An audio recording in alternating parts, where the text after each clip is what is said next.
Pool.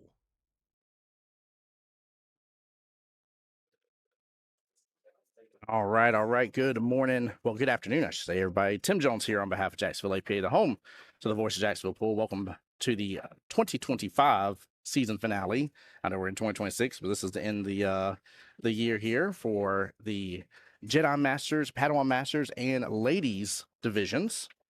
3 teams will move on to go represent Jacksonville APA in the 2026 Pool Players Championship. And we are joined in the middle of the battle here. I'm getting some score updates from Smitty.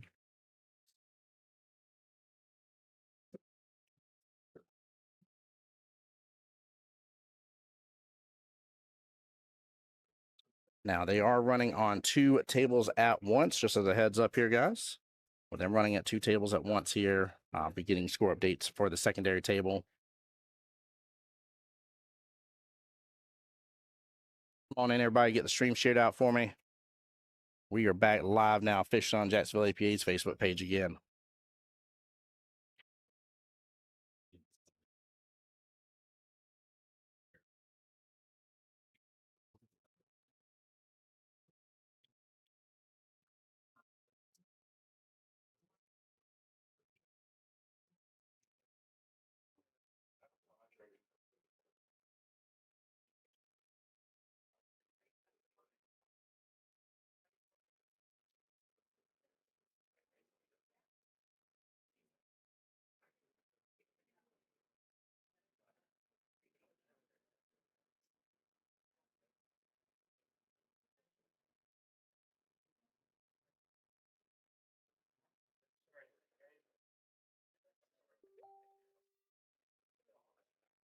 Score update here is 2-0 in favor of Bubba right now.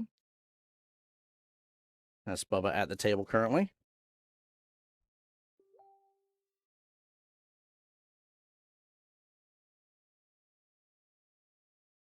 Oops, 1 second here. And it is 2-2 on Ron's match.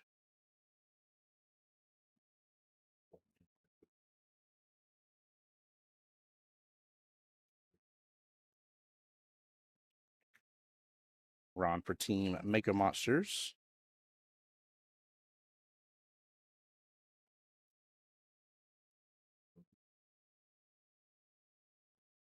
Oh, good try on that 1 ball.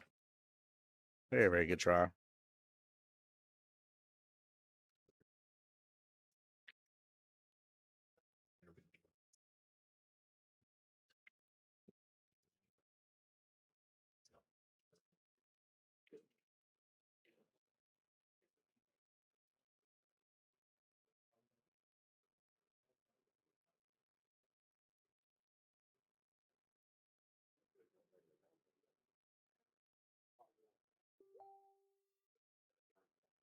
Ron's against Hugo on the second table. Very interesting. Very interesting. Keep in mind, guys, with the Masters, this is points based. So each rack will be 1 point for the team. That's why you see the team score going up there at the left or in between the team names. And we play until it's mathematically impossible for the other team to win.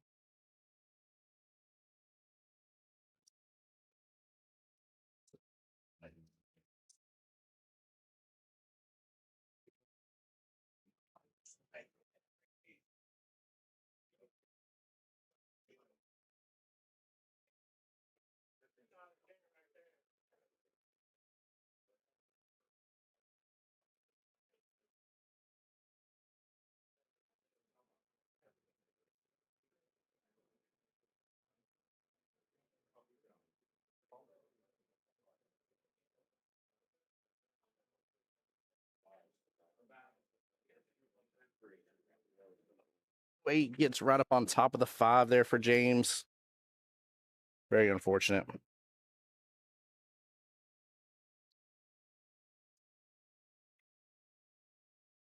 Very unfortunate there.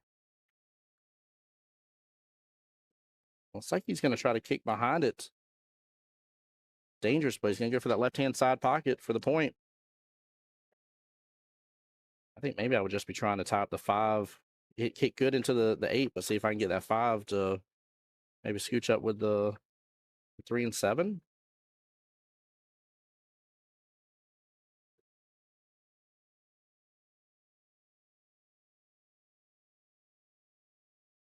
No, he went for it. Hit it good. Ooh, what a close hit. Good try. Very, very good attempt there by James.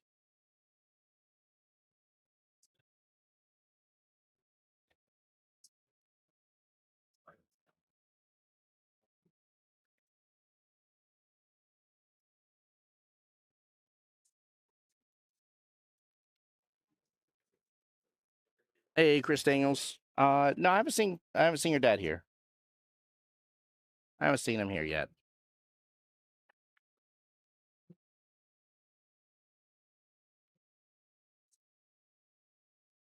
He's got a pretty free flowing table here to run. No guarantee. Then the only issue is 8 ball sitting in the center of the table right now.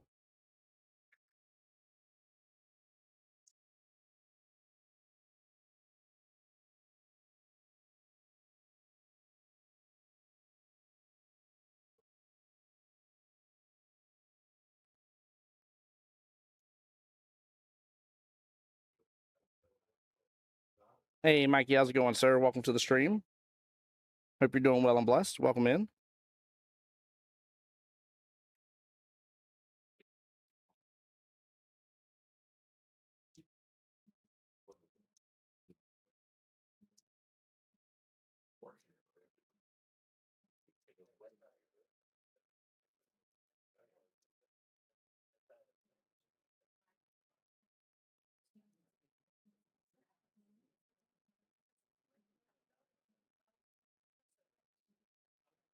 Ooh, stroke right there. Very well done by Bubba.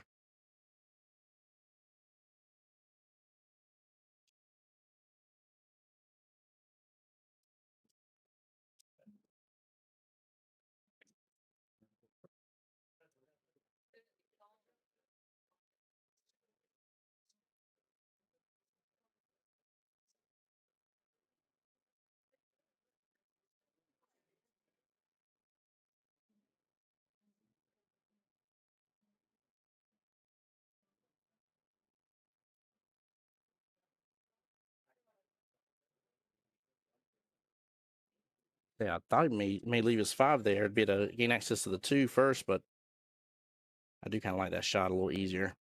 There we go. Rolls right into the long rail. Just have to pull back on this 3 a little bit.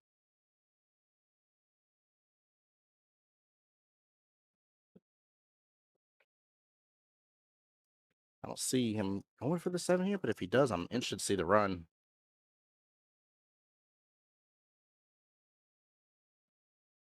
Oh, nice, Chris Daniels. I didn't know you were playing over here with Brooks. Nice. Interesting. Went with the 7. Then I guess he's going to go for the 2 bottom left and then the 3. Again, the benefits where the 8 ball is, right? 8 ball center of the table. Open for any pocket. I don't know. I feel like 3 was the call there. Pull back on it just a little bit.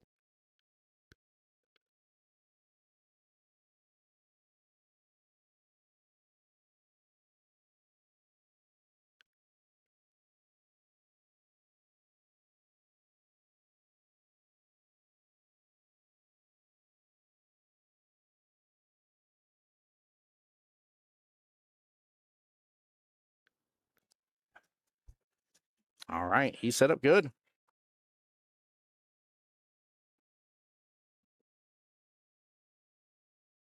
Uh-oh. Uh-oh. Uh-oh. Wow. Opens right up into the side pocket. Bubba will hit that on over to James here. Giving APA Monsters their 3rd point as a team, and James's 1st point there. 3 racks down of 8 ball. 2 more racks to go.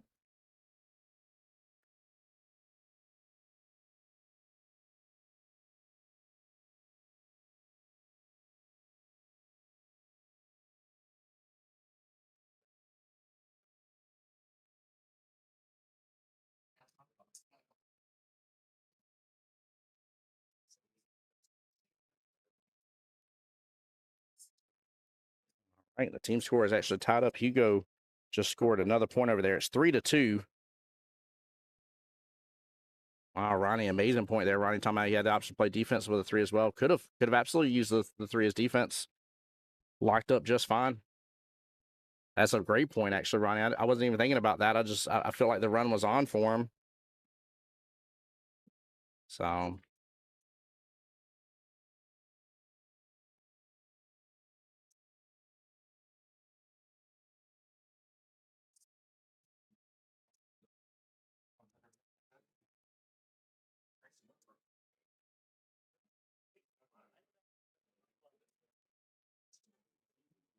that's right, Gabe. Gabe, how you doing, sir? Says tough roll. Let's go, Bubba. Yeah, the fact that he hit it as good as he did, and it slid right into that side pocket. It's a very unfortunate situation. Very, very unfortunate.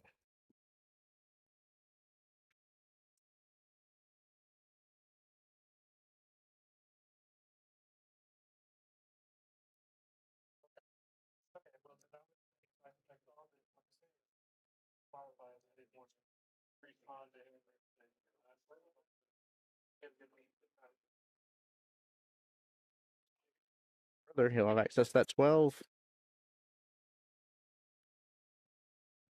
Still a bit of tougher run.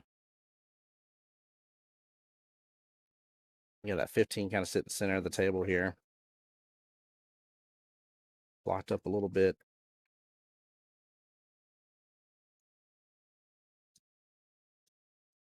It might slide by. I might be wrong. Karen, good morning. Good morning. How you doing today? Welcome on in.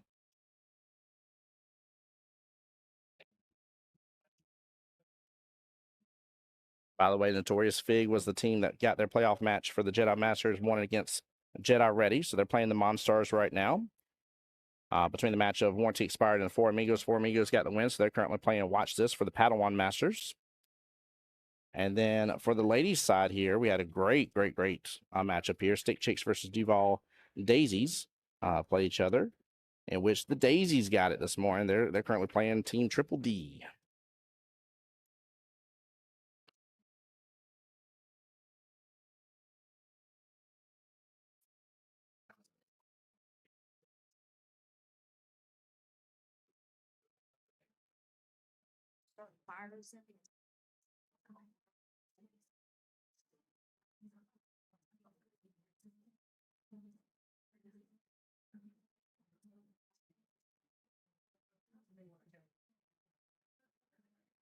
Hey, JT. JT's in the building over here playing. he's literally in a match, and he messages in the stream. Get out of here. Oh, man, that's funny. That is funny. Smitty over there on my YouTube side saying, let's go, Mako. In case you can't tell, Jack Smitty is on the Mako Monsters. Tough shot here. Very tough shot. On the rail. These are the 9-foot tables for the Jedi Masters. Padawan and ladies are on the 8-foot diamonds today. What they've been playing on all session. What a shot, though. What a shot by James. Nicely done. Man, great run.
Yeah, sorry about that. I had to step away for just a moment.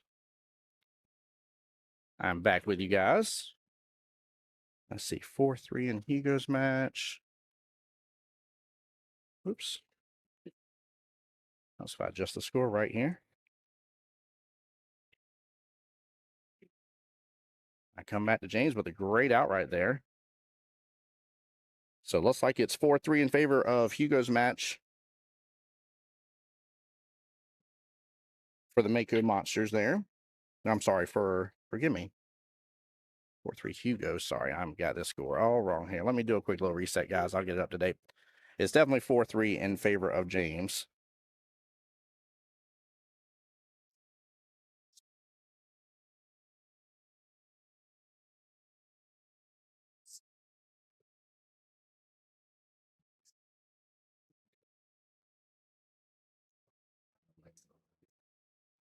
Yeah, just bear with me as I get the score up. What's going on, PJ? How you doing, sir?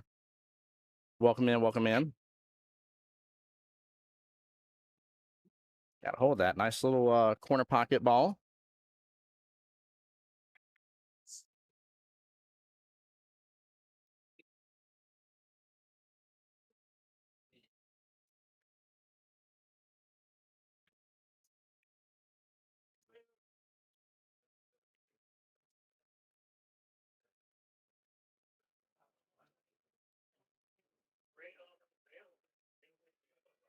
Understand Smitty correct. For Rat D's, Hugo is up 4-3 against Ron. So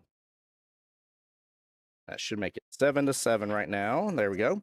Keep in mind, tiebreaker is team with the most wins in case it happens to come to that. Not very likely.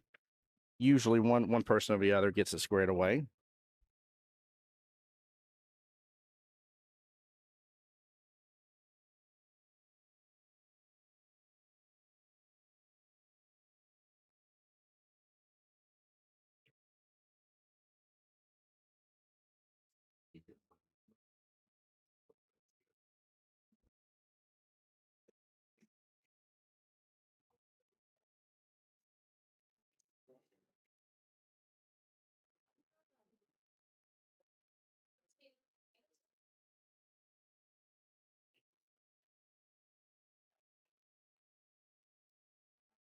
For the defense here, doesn't quite roll enough.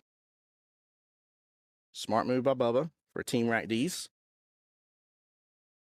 He's won that one ball to roll just a little bit further. That would have been pretty good. I don't think it would have quite rolled up all the way to the 4 with how he was hitting it, but he still could have left James a little more difficult. So good attempt.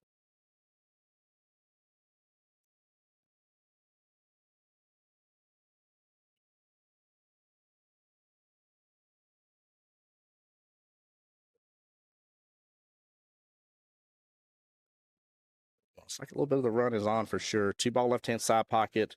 Roll forward a little bit. 3-ball top right-hand corner pocket. Right, yeah, looks like he's going to go try to go to rail. No. Hits off just a little bit. QBall follows right into the side pocket. A similar setup for James here. 2-ball still. I'd still go left-hand side pocket personally. 3-ball top right. I'd actually like a little bit of angle to come off that top rail just a little bit for the 4. Actually, no, the 5-ball's off the table, so 6 next. Forgive me, actually. He may not want much of an angle at all. If he can stop shot with the 4, roll forward just a little bit, 6-ball left-hand side pocket afterwards. Yeah, the run's on. The run is definitely on.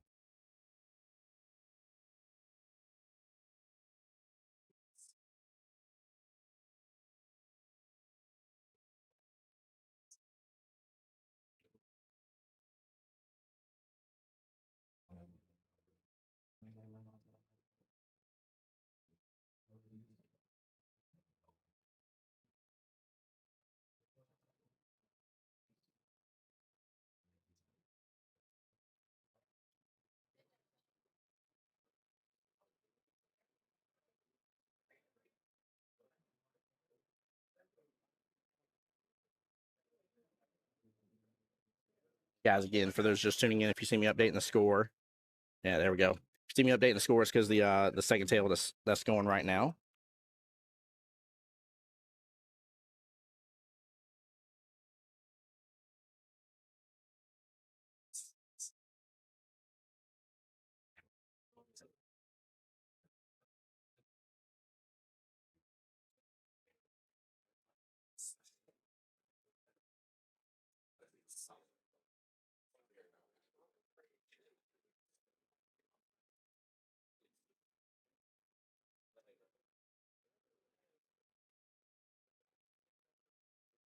What a nice drawback. Well played. Little angle there on the 8. Come off the top short rail. Back down for the 9 bottom left 10 corner pocket.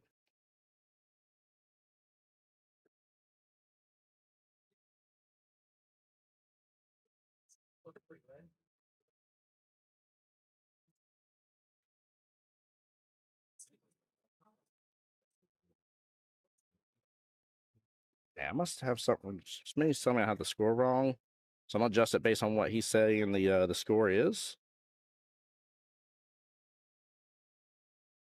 So I'm gonna update the team scores, guys. Please bear with me here while I'm just getting updates from the team themselves.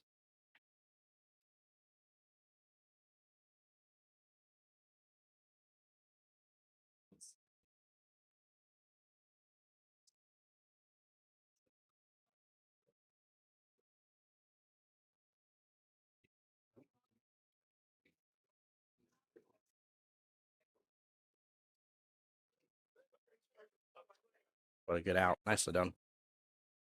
Nicely done.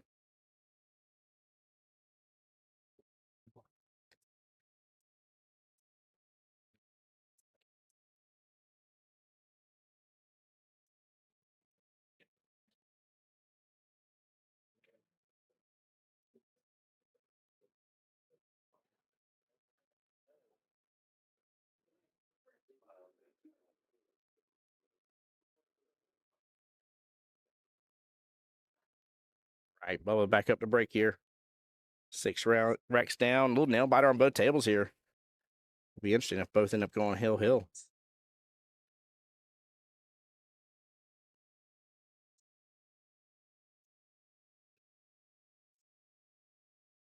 Oh, unfortunate scratch right hand side pocket and gets a hold of the break pretty good.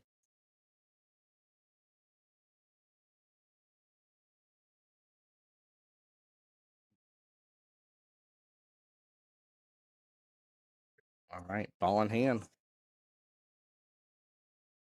A little bit of a tough leave on the 1 by the look of it. Tied up with the 8.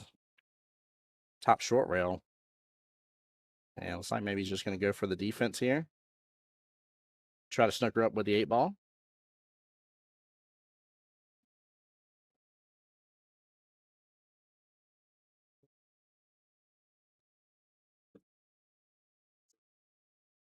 There we go. Hold on, made the 1. It was tracking towards that side pocket. I think it would have ended up a little short potentially, but because he would have had to hit it with a little bit more umph, and it would have shortened the angle probably. But great leave. Smart move. Very, very smart play there by James. Bubba back to the table for Team Rack D's.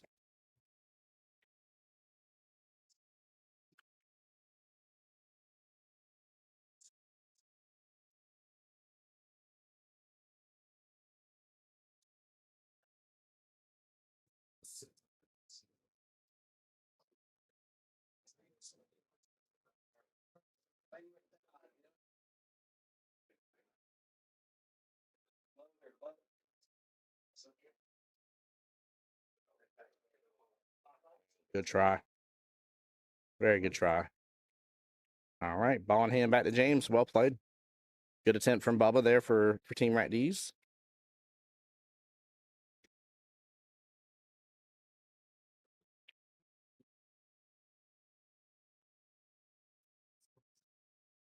It's going to be real interesting. I'm assuming Smitty's going to be the 3rd player of the matchup.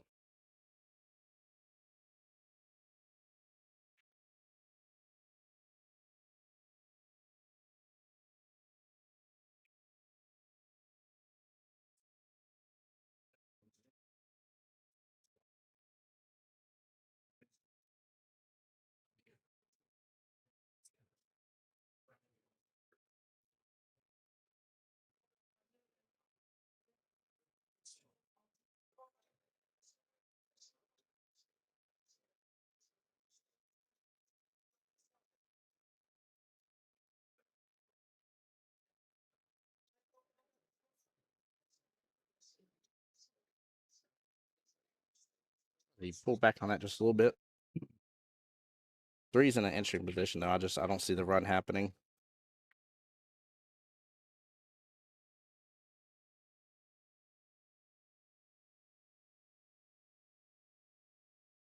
Yeah, just play a defense with the 3 ball there. Actually, I'm sorry. Is that I might be looking at this wrong, chat. No, that's 3. Okay, I had it right. Oh, is that the 5 for some reason? I said it looks very red.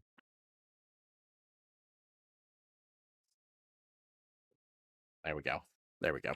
Great defense. Smart move. Very, very smart move. James really keeping this a nice tight matchup.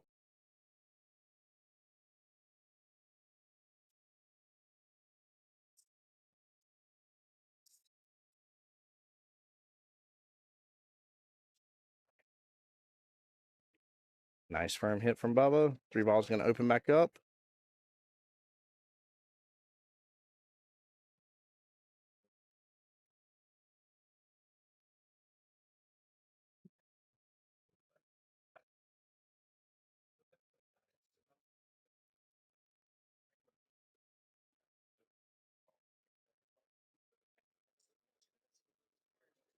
Lord, score sheets are being turned in.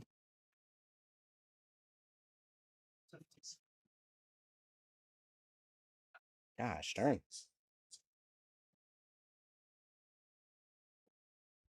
Pretty sure I just heard that repeated back to me properly. The 17-4 win for the Monstars. Going to go and send Notorious Fig on over into the 1-loss side bracket.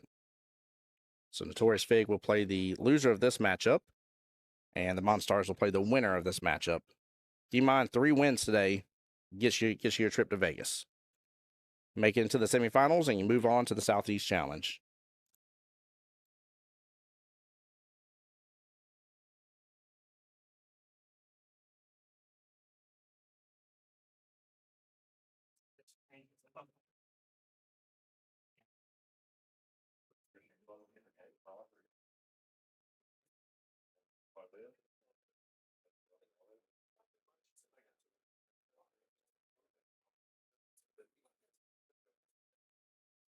It's a smooth stroke here. Don't have to overdo it.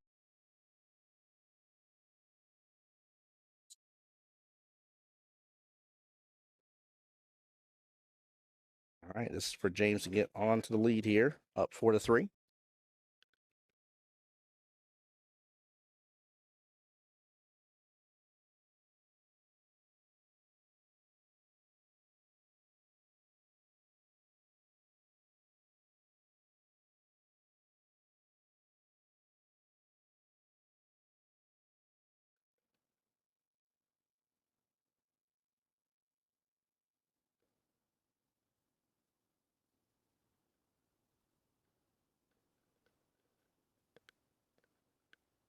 All right, waiting to hear if there is a update from the matchup between, between Ron and Hugo.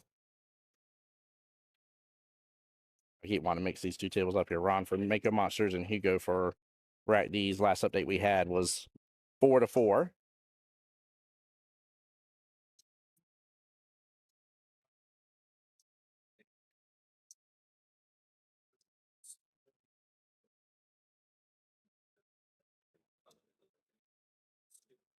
All right, Hugo is up 5-4 right now.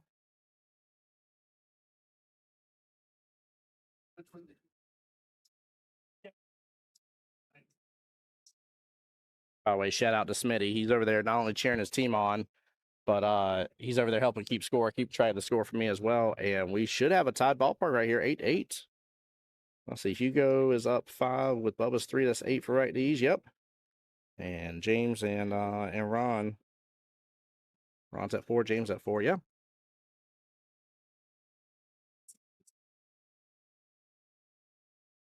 So I wonder who's going to play matchup number 3. I feel like it's probably going to be Smitty versus Jason Bruton, but I don't know for sure.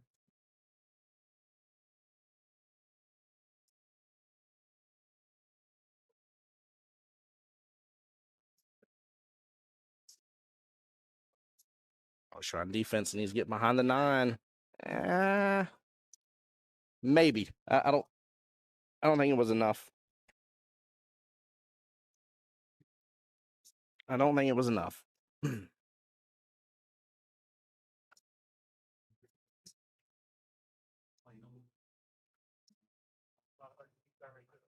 Guys, for those on our Facebook side here, keep in mind we're back with Jacksonville APA's Facebook page. If you will, do me a huge favor, share the stream out. It would mean a lot.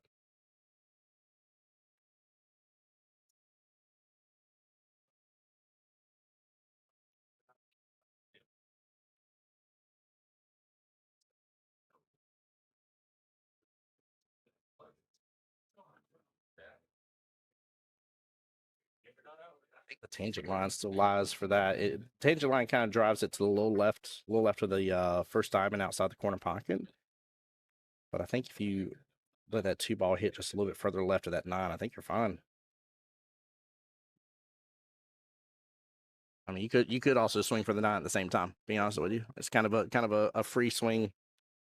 The only danger is normally in my situation when I go for these free swings, chat, and you tell me what you think. If it happens to you, if I go for these free swings, I leave that 9 hanging in the pocket, so it's a problem.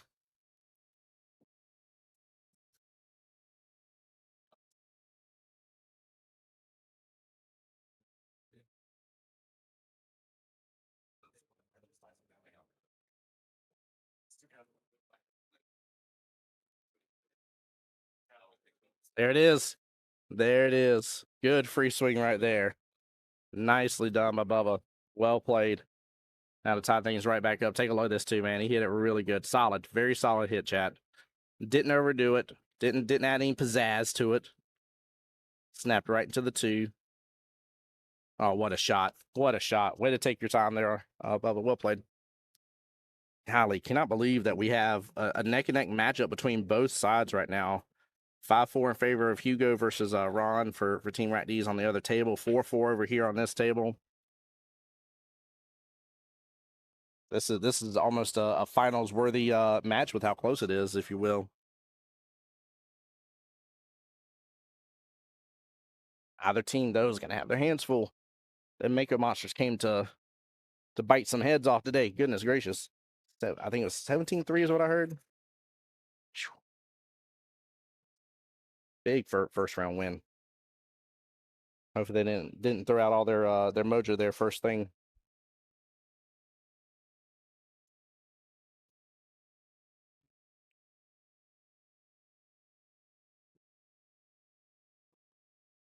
Oh, I like this table. I'm not a fan of this. 2-ball's got a lot of potential blockers, especially if he looks kind of straight on the 1. And he's going to be jacked up over the 3 a little bit as well. Yeah, look at that. He isn't full jacked up over. He's the left-hand side of the 3 some, but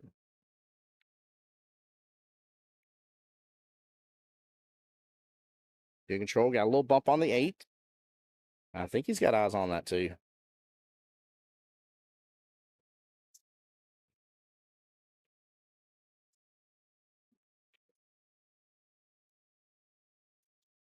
Check, y'all being quiet on the YouTube sides now. Hey, Ethan, how's it going, sir? Ethan in chat on Facebook side said, man, this gets me excited for next session. It should be a good one. I'm interested to see if there'll be any, you usually get a core set of teams that return, right? And some people, stick with the same people, but every once in a while you get a little crazy mix up. So I'm interested to see what next session will bring, maybe with some different team comps. There's such crazy strategy in Masters. I love it. I love seeing it. So, but I'm also hoping some more people in the league just take advantage of it, Ethan. That's what I want to see. Once a month, play your 2 matches. Not 2 matches, I'm sorry. I should say two matchups, 2 teams against each other, or that you're against for your Saturday. So, for instance, when you're doing week 1, you're technically playing week 1 and week 2 on the same day. But yeah, make sure you guys are letting the office know there's a sign up as well to register. Nice little QR code, or you can click and scan right there on jacksonvilleapa.com/masters.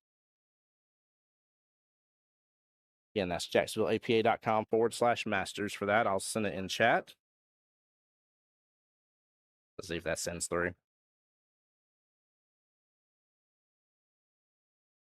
That is on the YouTube side. Let me put it on Facebook real fast for you guys. One moment here.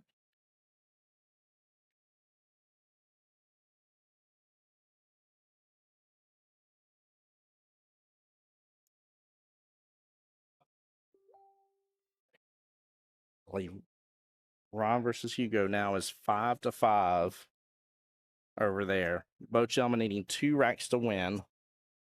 That is mind blowing. All right.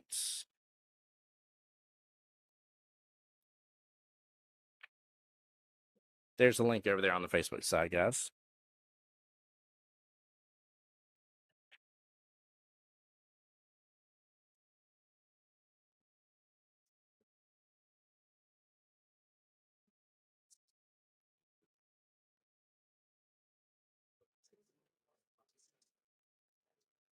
I like that. Ethan saying us young guys got to come in there swinging. That's the attitude I have right there. That's the attitude. I like that.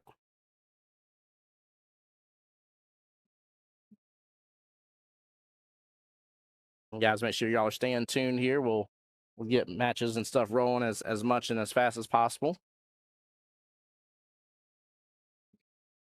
But today's going to go by pretty fast, though. You got to keep in mind, like I said, they're playing on the 2 tables at once. So this match is already 4-4. The other match is 5-5. Ashton says, I'm watching while at work, so we'll be quiet. Not a problem, Ashton. Appreciate you being here on the YouTube side.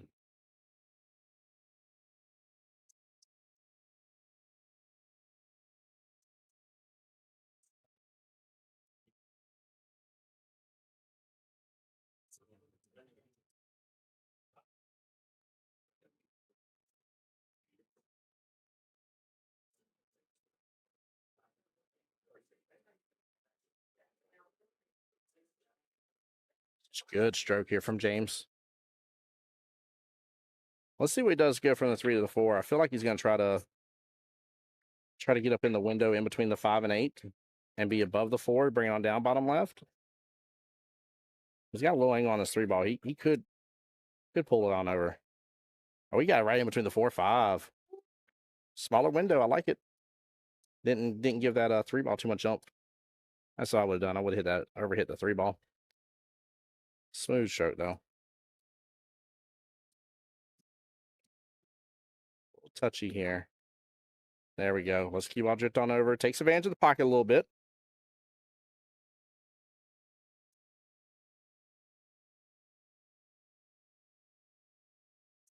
Ethan says, I feel like it's a race to the hill. Whoever gets it first will get it. You could be right. You could definitely be right about that. So you think it's going to end like 7-5 is what you think the score is going to end of this matchup? I could see that happening. I definitely could. It's been nice though. It's been really nice. What would be absolutely crazy, Ethan, though, is if when this match ends and the other match between Ron and Hugo ends, it would be crazy if the team score is tied and then it's just a matter of who wins matchup number 3.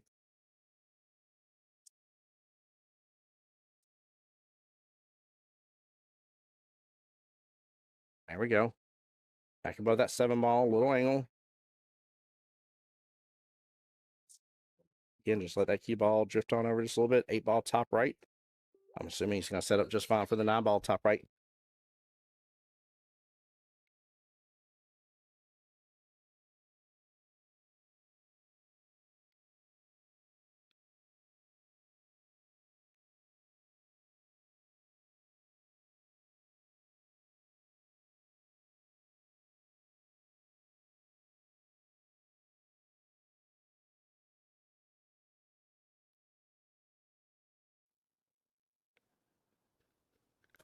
I love that. Kiara didn't know she was complimenting the trophies. There's some really cool trophies today for the ladies and the Masters. And she was complimenting how good they were. She didn't know that Mike Kelly designed those trophies. 100%. Speaking about getting on the hill, just got a score update. Hugo is up for rack D 6-5. So Hugo has made it to the hill first.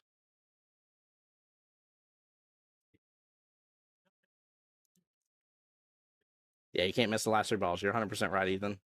100%. It's just too open. In 9 ball on a 9-foot table, it's too open of a table. Unless there's a cluster of the last three for some reason, it's too open of a table. It's just going to give too much space.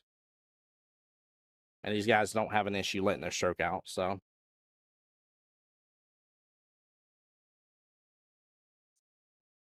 All right. Bubba gets that last one here. That will give, I'm pretty sure, like the first 2-point lead in the team score overall. Again, Hugo's up on the hill on the secondary table, 6-5 against Ron right now. Ron for Team APA Masters. But yeah, I'm fairly certain, correct me if I'm wrong, chat, but I'm fairly certain that's the first 2-point lead today so far.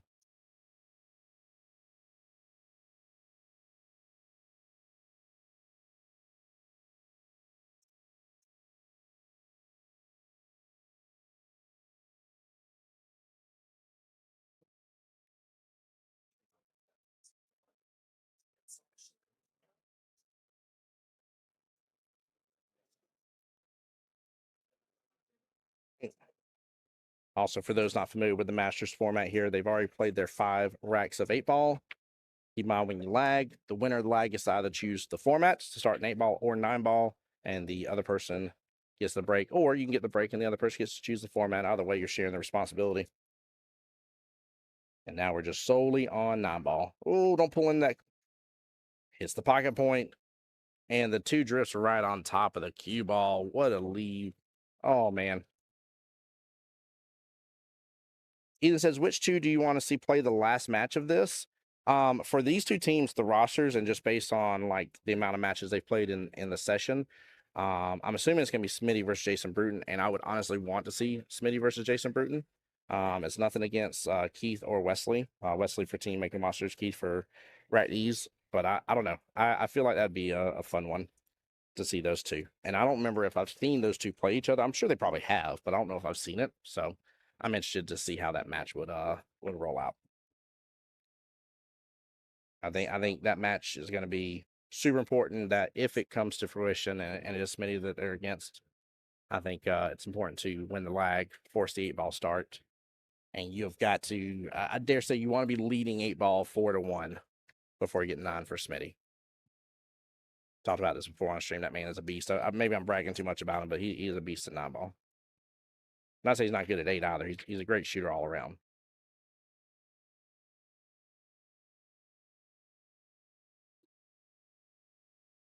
Going for the defense here. Cue ball's going to fling out past the 8. 7 looks like it's a little bit in the way, but I can't tell if it's fully on this one.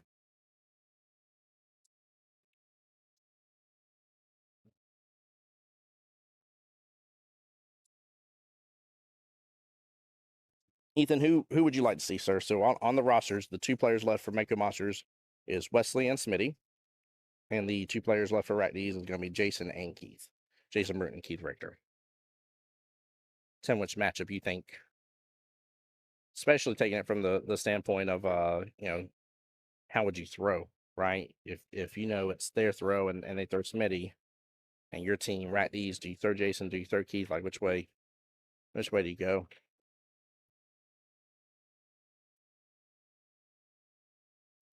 But yeah, for the session, Smitty has the most matches played out of either team. He has 20 matches played for the session for APA Masters. Next up would be Ron at 16, then James at 12, and Wesley at 10. And then for Rat D's, Jason Bruton has 18, Keith 15, Hugo 9, Bubba 8. Dalton says Jason. So you want to see the matchup that I'm talking about between Jason and Smitty?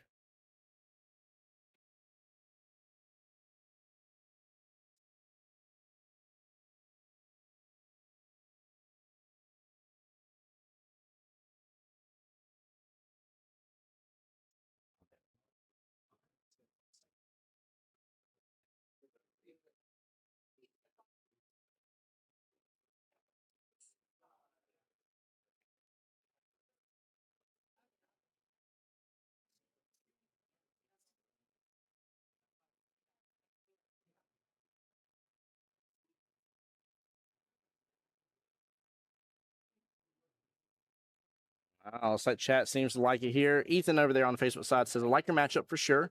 I haven't got to see Jason play too much. I know how Smitty plays. Should be fun. Smitty is a good rhythm player. He is. That is a fact.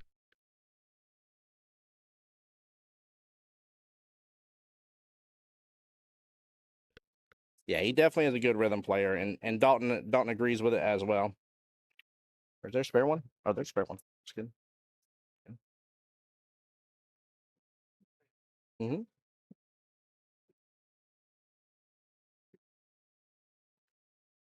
But yeah, plus you got to think too. Over the past, I'm gonna say year, but I feel like I'm kind of being generic with that choice. I'd probably say realistically 6 months. There has been a huge increase in Jason Bruton's game. So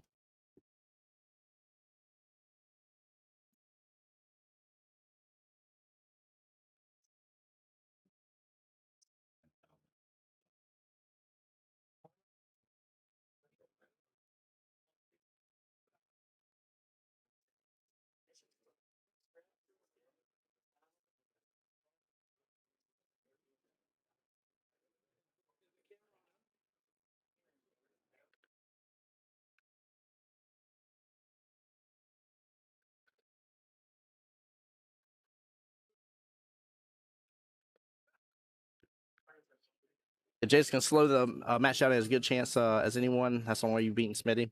Yeah, you definitely got to slow him down. The problem is that a lot of times it isn't always up to the player to slow him down. What a good stroke! I mean, this is a similar shot that we have seen James do quite a bit on this matchup so far, and he's just really really good about yoinking the cue ball over a little bottom, not overstroking the ball that he's on.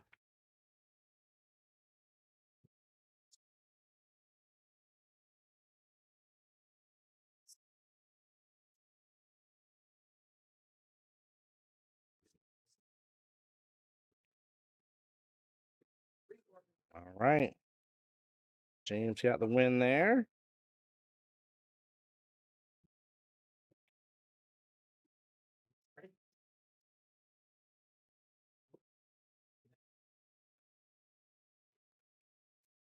Yeah, bear with me for just a moment. I think the other match may be done.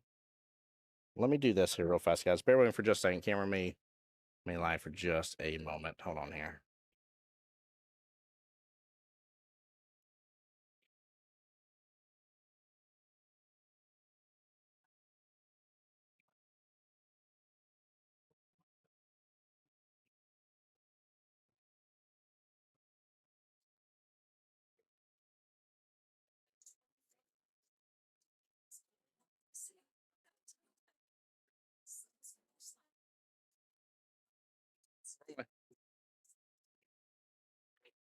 Sorry, guys.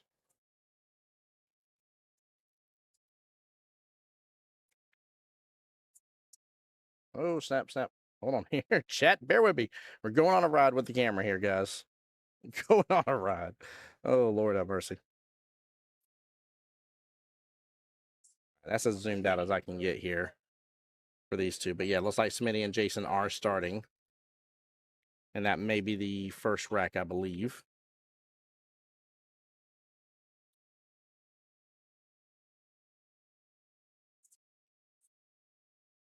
All right, we're going to stick with this kind of split view for right this moment. Then I'll zoom into the second table afterwards. But if so, that means Hugo got the win. And it ended 7-5 in favor of rack D's is what that means. So I'm going to change the score to reflect what I believe it to be, even though I didn't have that update. Uh-oh. I see Smitty almost getting in trouble there. About to hide up with the 7-ball.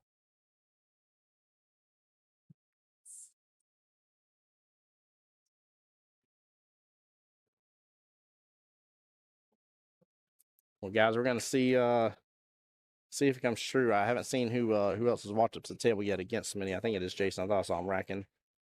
Yeah, yep. So we are getting the matchup we were looking for: Smitty versus Jason. Smitty for Team Mako, Jason for Team Rack D's. Now here comes the hard part for Smitty though. If James here for Mako Monsters doesn't get the win, then we're gonna start running into a little bit of a tougher race. We'll figure out what the real race will end up being here in just a moment, but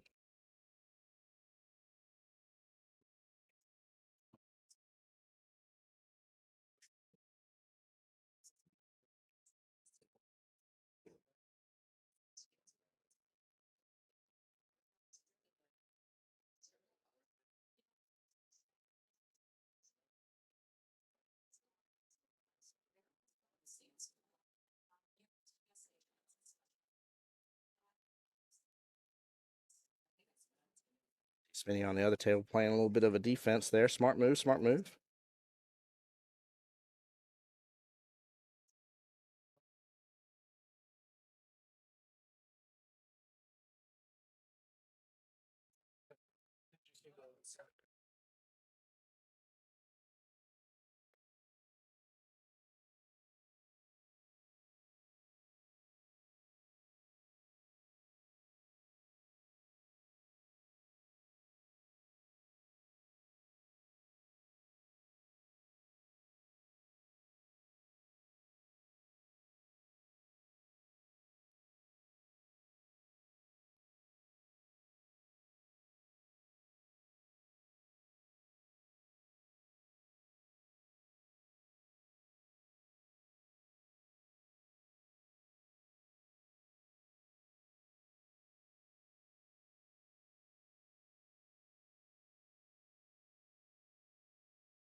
All right.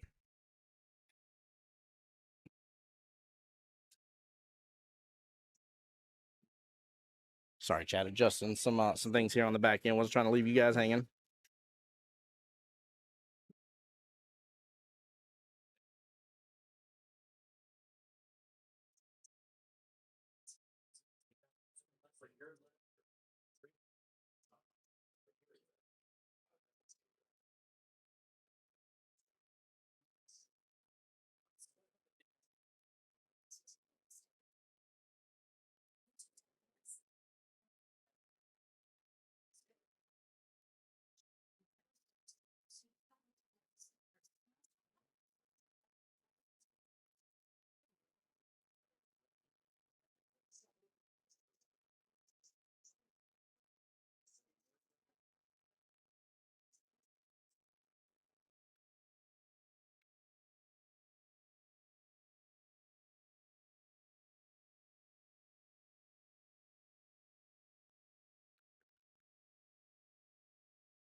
Oh man, nice stroke.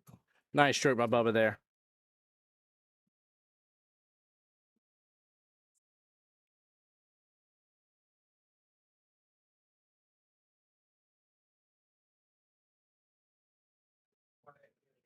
And it looks like Jason got the first rack against Smitty.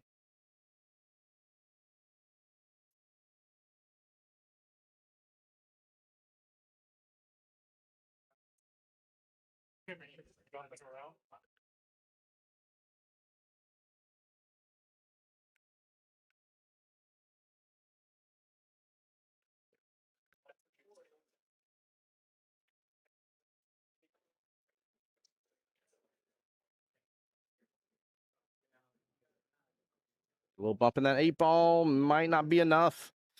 Oh no. It looks like he's got the room, but we'll see. I mean, he's looking at it right now. Oh, Bubba's having to do the what I call the sniper eye when you have to get down on a shot and close one eye out of nowhere. That's not how you really shoot, but that's what we do in pool. You get down on a shot, do that one eye, and see if he can slide on by. I think he's got. I think he has just enough room. It's just a tough shot though. Big cut.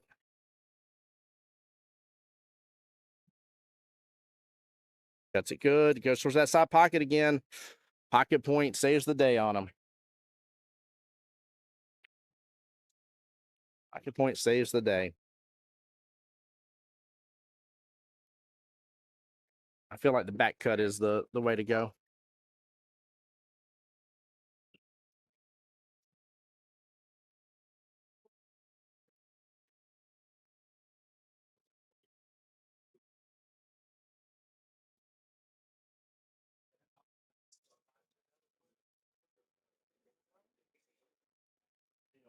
Oh, Bubba scratched in that top left-hand corner pocket. Wow. Ethan, you're absolutely right. So the closer the round gets to the win. Yep. Closer the win is, the more free that that Jason can stroke. And that is big problems, right? You relieve any pressure off of that player. And again, like I said, I got to give it to Jason, right? You know, although I favor Smitty's 9-ball game, don't get me wrong. I got to give it to Jason. This year has been a huge, almost full year for him in growth and development within APA. So his shot, his stroke, every bit of it has grown. So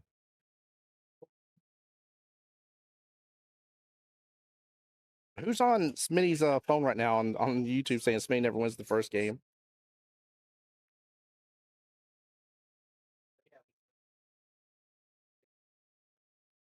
Wesley, if that's you, can you update me on the score between James and Bubba? Make sure I got it right because I feel like I missed a rack.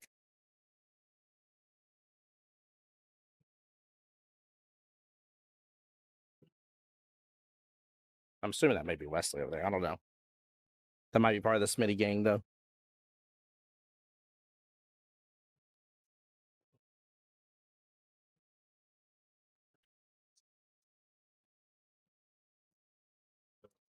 Okay, I got you. Smitty's son is in there. Mike, very cool. Let's go.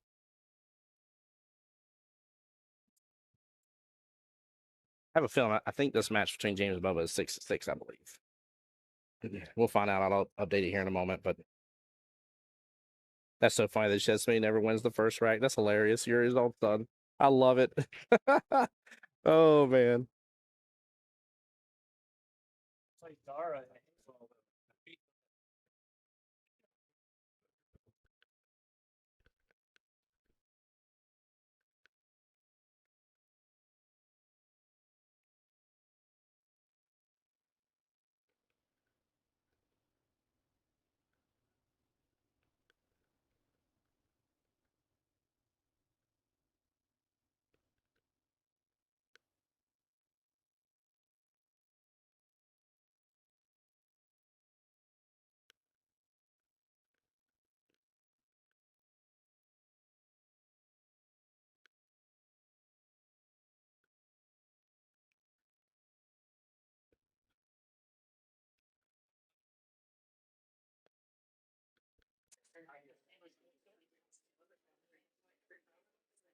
Well, it's definitely 6-6 now on the left hand table. So look at what Jason's going after here. He gets the 8-ball, chat. Oh, my Lanta. Oh, my goodness gracious. Jason just slid that 8-ball on in. I know it's only part of the screen here, guys, but I'm going to replay that. Take a look at the top right of the instant replay that's on the top left of your screen. I hope that's not confusing for you guys. He slices that 8 in like nobody's business. Oh, my Lanta. That is redonks. So I'm pretty sure if I have it right, Jason's up 2-0 right now against Smitty. And this match is hill. But it's important, James, for Making Monsters gets the win. How to tie the wins up. Rat D's is pulling ahead now. We've definitely not seen a four rack lead. So this is a huge difference in the game now. Huge difference.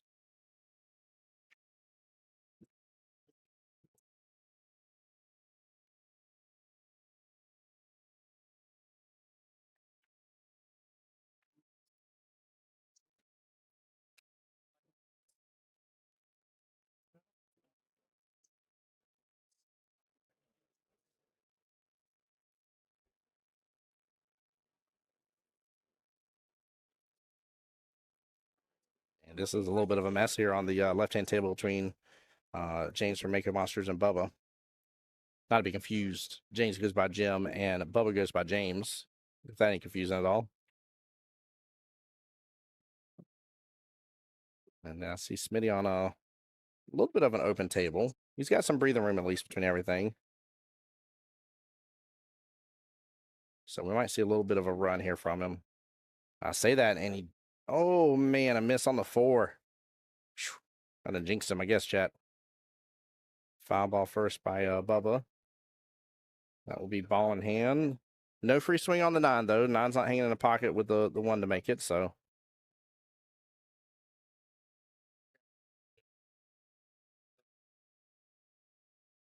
One to the 2 here. And then you got to get back from the 2 to the 3 with that cluster all there in the middle. Wow. James, how's it going, sir, on the Facebook side? Welcome back in. Welcome back in. Guys, I hope everybody's having a blessed day. This is a one-day event, by the way, chat. We have Jedi Masters, Padawan Masters, Ladies League as well. We have 3 divisions in-house here at the OG QBall today. 3 in place. 3 will move on to the Poolplayers Championship here in the spring. And another 3 teams from this will also move on to the Southeast Challenge.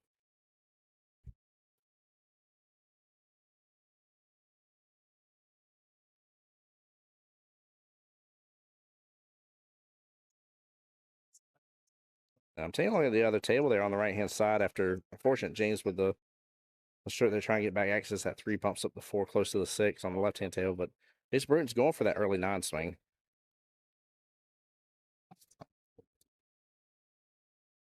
And Jason got it, so he should be up 3-0 right now to Smitty.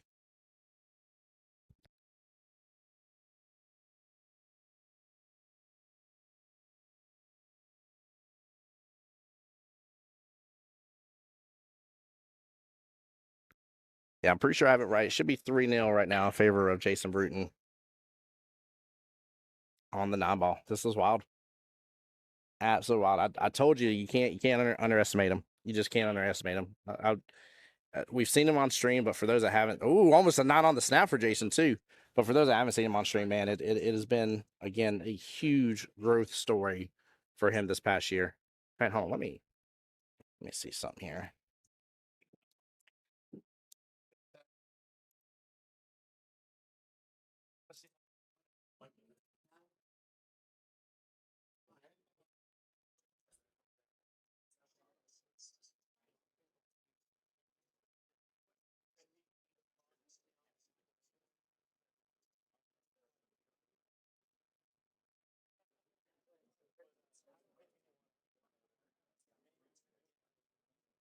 Yeah, it's been, I don't know, it's been close to a year.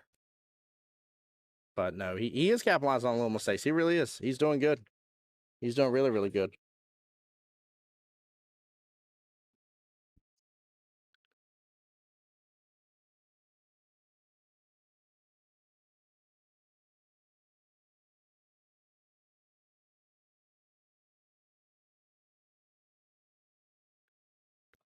Smooth stroke from Bubba here for righties. Again, if he gets the win here, and with Jason taking off against Smitty right now, I ain't saying it's over, but I'm.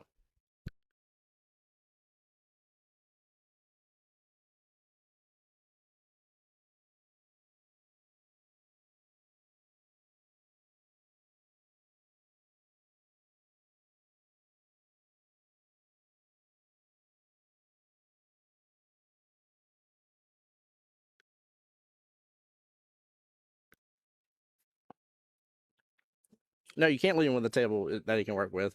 Actually, I'd dare say that's for both gentlemen. You can't leave him with a table that has some breathing room, you know? And it doesn't, and it's not a lot of breathing room either, right? Like chat's probably like, Tim, duh, you can't leave them a table they can work with. I understand. That may sound like fun to say over stream, but what I mean is they don't need a lot of breathing room between the balls. Again, you're playing 9 ball on 9-foot tables here at OG Ball. You're gonna have breathing room. And right now, I mean, Jason's doing a really great job, just setting himself up and putting the cue ball where he wants to.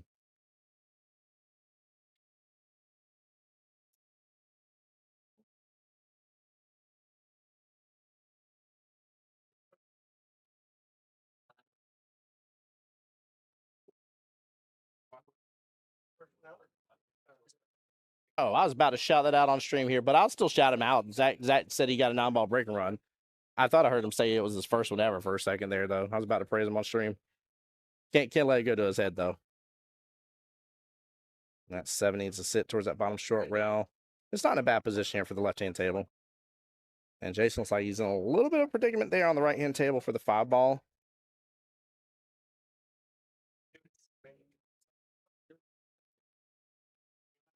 No, he had room. He had more than enough room.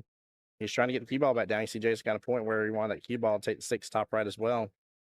It's kind of got a one pocket for all right there situation. Bubba for team right. These back to the table on the left-hand side on the 7-ball. Hill matchup. Going for the defense here. Using the 9-ball. Little Ryan's belt. I think the 7 creeped up just a little further. Even if the 9's blocking, I don't think it's blocking enough access to where James can't get a hit on it. Keep in mind, we are in Masters. I'm trying to think. I don't know if we've seen a jump shot already today. They can use jump cues in Masters. And you can jump shoot in regular league play, but you have to full cue jump it. You cannot break down for a jump cue or a specialty cue. Cannot do that. Everybody always says you can't jump a regular league play. You absolutely can, depending upon the host location allowing it. So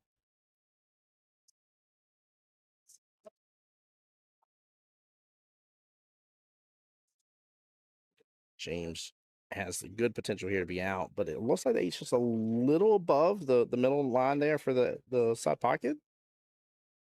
I don't know, it looks like it's a little tougher there.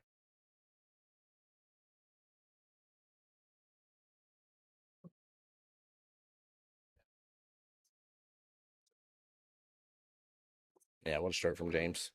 What a stroke there. He went with the top right-hand corner pocket, pulled down. Again, his game on using bottom English is very superb. Very superb. He's got a good stroke in him. Very, very good stroke. And James will get the win for Mako Monsters. Both teams have 1 win now.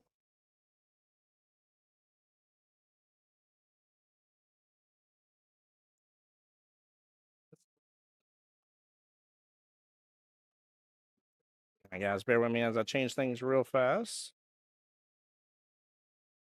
We'll be ready to go.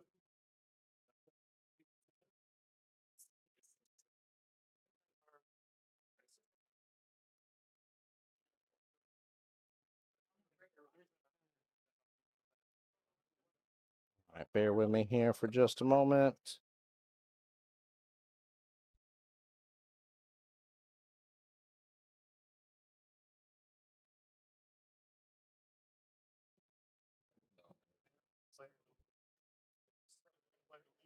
There we go. That's a little better, right, chat?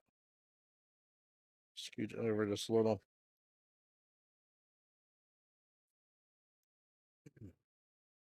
All right, so now if I have the score correct here, now it's all dependent upon me having the score correct, 12-16. So right this moment, let's see. Yeah, that makes sense. 12-16.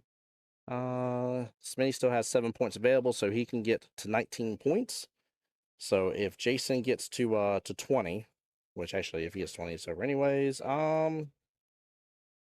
Yeah, we're kind of neck and neck because the way everything just ended. Right, Ease really only has the 1 point difference after the first 2 matchups. 13-12, both teams with 1 win under their belt.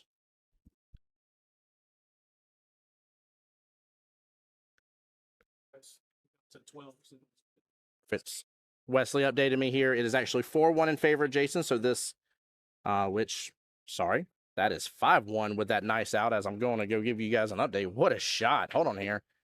I almost missed it here, guys. Let's take a look at this little early 2-9 combo.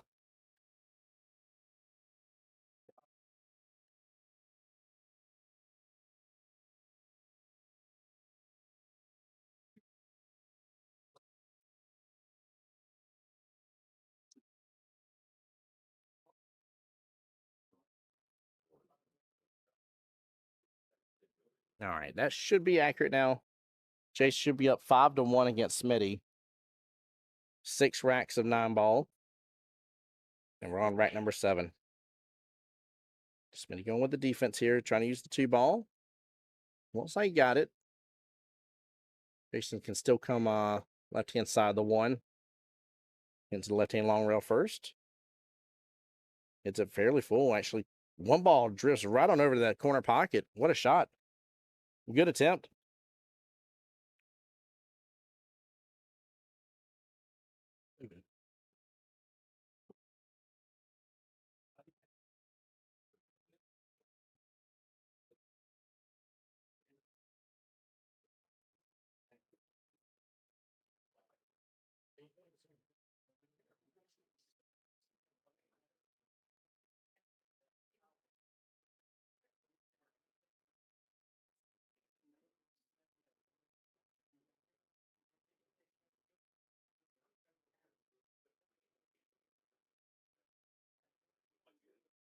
I get some love from the 5-ball. He does.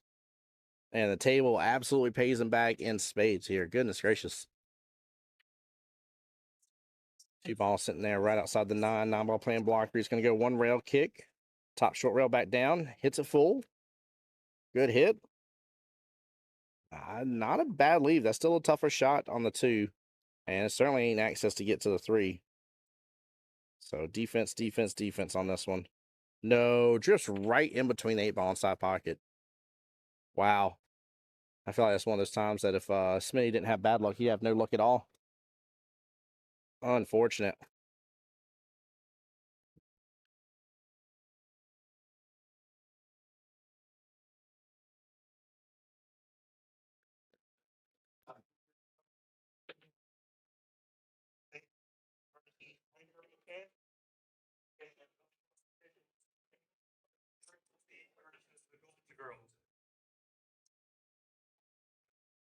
Oh, no. Jason getting stuck now in the process.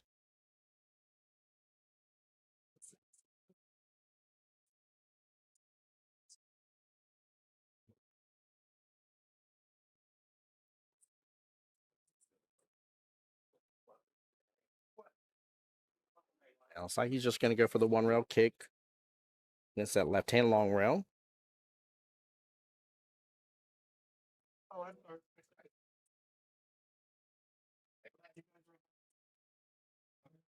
See, this is always the frustrating part right here. You know, with what's left on the table, you get ball in hand, and that's going to just give them absolute top opportunity here to finish the run.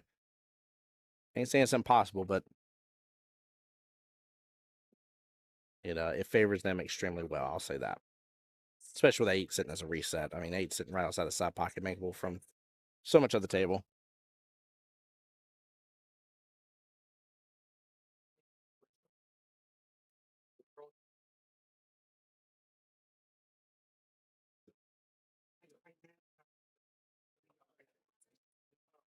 All right, Smitty's on the 9. He needs to get the rest of these 9-ball matches. There we go. So he will have one more 9-ball rack. 8 racks of 9-ball, 5 racks of 8-ball. It's amazing. I mean, Jason's shooting just lights out right now. He is definitely on his game. Without a doubt. Well played.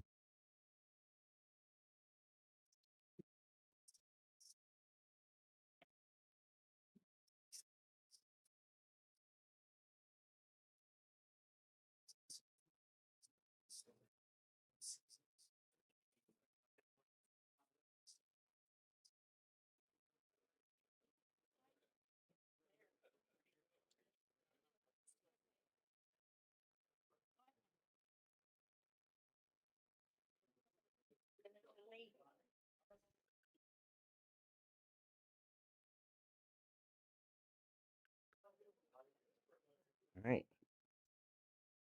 Starting off with a push right there. That's one of the other differences, guys, I forgot to talk about for y'all.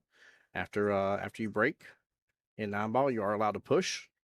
I mean, you hit other object balls, you can group stuff up together, you can make another ball out of the way. And then after you push, your opponent has the choice to say, hey, table's still yours, and I don't want what you left me with. Or they're able to say, no, I'm good with it. I'll take the rest. and start running it.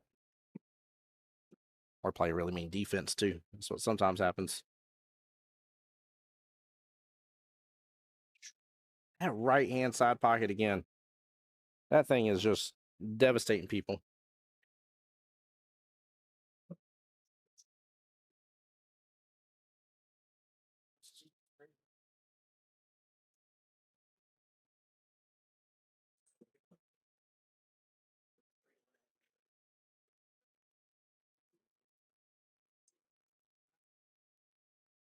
All right, let's see if Smitty can get in his rhythm here. Tackle this rack of 9-ball and start bringing this all back into perspective.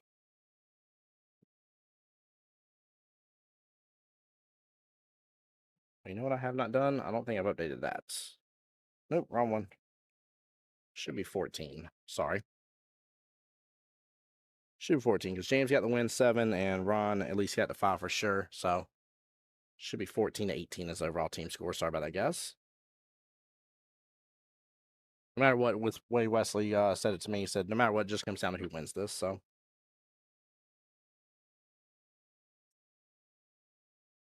this is kind of that gear we were talking about with Smitty here. Slow down and it stays off the 9, or it needs to keep rolling. He got over a little bit. I mean, it's still tougher, but because he's stretching over that 9-foot table. So if it would have drifted over just another maybe 1.5 inches, he would have had good shape on it.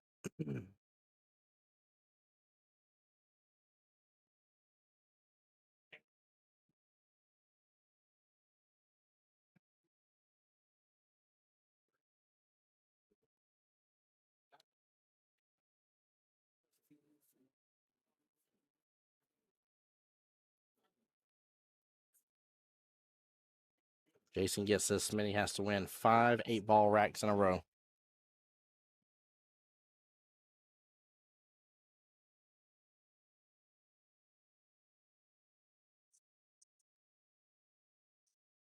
Whoa. Oh, wow. Wow. It's the right-hand side pocket again, chat. Who would have thunk that a scratch would have happened in the right-hand side pocket? Well, Jason will concede that rack because it's ball in hand on the 9. And now they're over to 8-ball. 5 racks, 8-ball.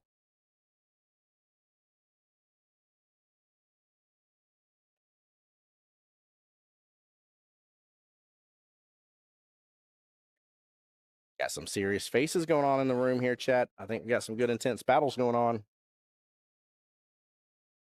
Got some good intense battles going on.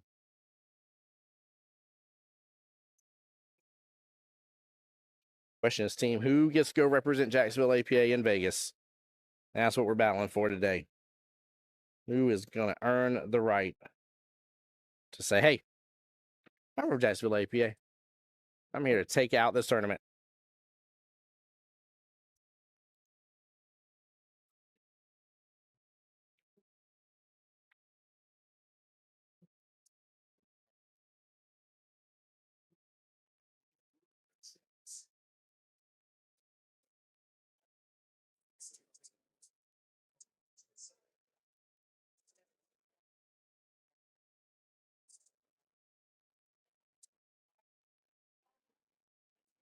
Jason Optin with solids here.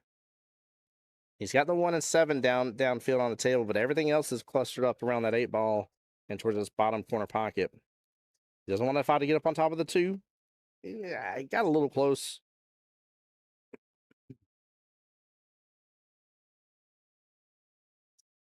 The issue is the 6-ball now. 6-ball doesn't have that corner pocket. He needs to be pretty much where he's at right now for the 6-ball. That's what he's trying to make happen. Bumps to the 11, gets a great leave on the 6. Gets a great leave. Now he's got the 5-ball as his out ball. 7's the problem. 7's tied up over there with the 14-ball. Look at it upfield, chat. That is that's the issue right there. If that 7 had breathing room, I mean, you go 6 depending on where the 7 had.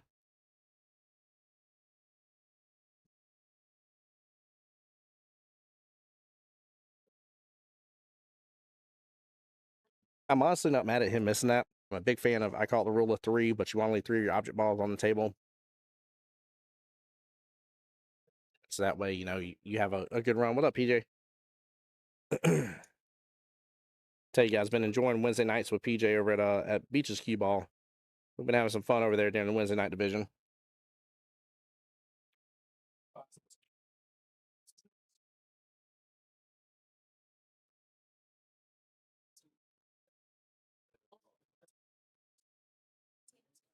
I feel like he's buying time right now, waiting for Smee to break that out, which Smee's trying to set up by the look of it with that corner pocket to break out that 14 anyways. Oh, he got the breakout right there. Nicely done. Now, he wants the run to be on, though. He really does. He does not want to get this back because your 1 allows you to take care of your 7, or should in some form or fashion.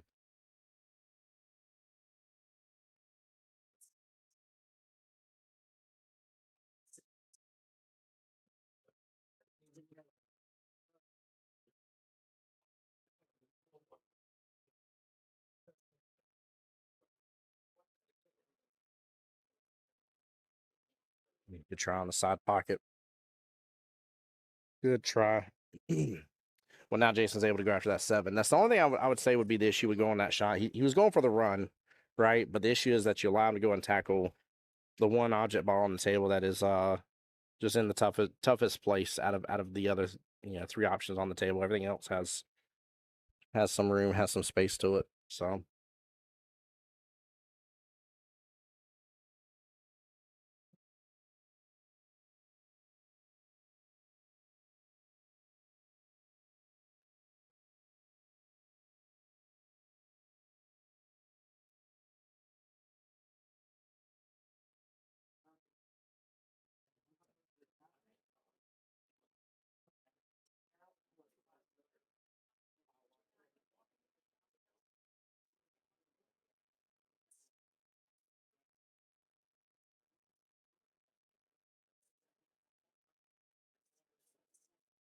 there we go. Good smooth strokes from Jason.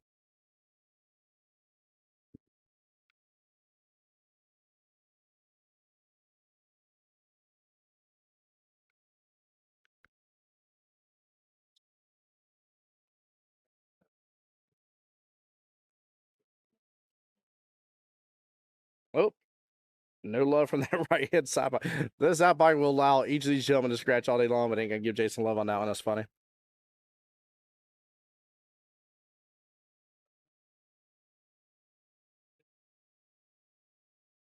Just doing a little refresh on the brackets here, guys. I just want to update y'all on how everybody's doing today. So for the Ladies League, girls shoot 2 at a first round bye.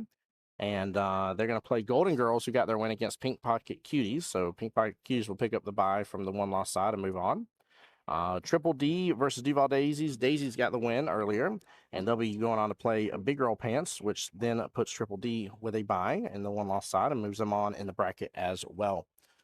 So the losers between Girls Shoot 2 and Golden Girls, and the match between Duval Daisies and Big Girl Pants will move on again to the 1 loss side bracket, and then the winner of those will move on to the semifinals. Good out by Smitty there. Nicely done. In terms of Masters, we still have this match waiting. The winner of this goes on to play Monstars. The loser goes on to play Notorious Fig. And have we not had a turn in for Padawan? I thought we did earlier. We must not have.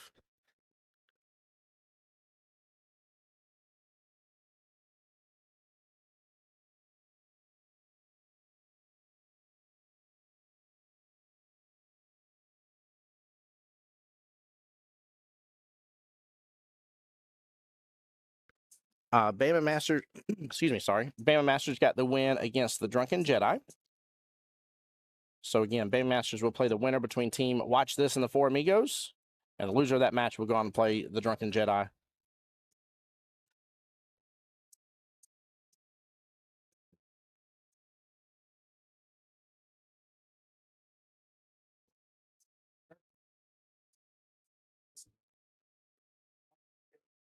I tell you, it's nice when a matchup comes down to just who wins. It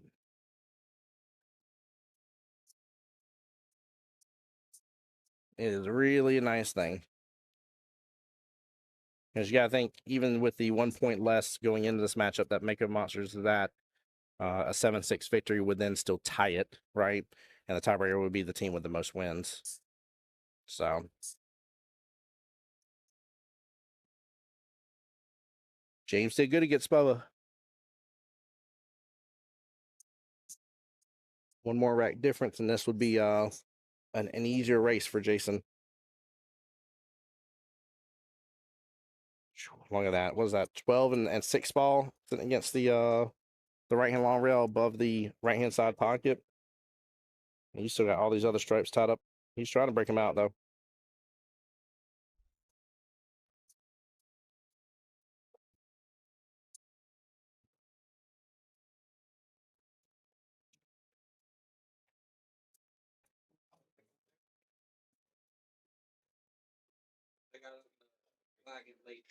Good attempt from Smitty there. That's a little one pocket shot there, chat.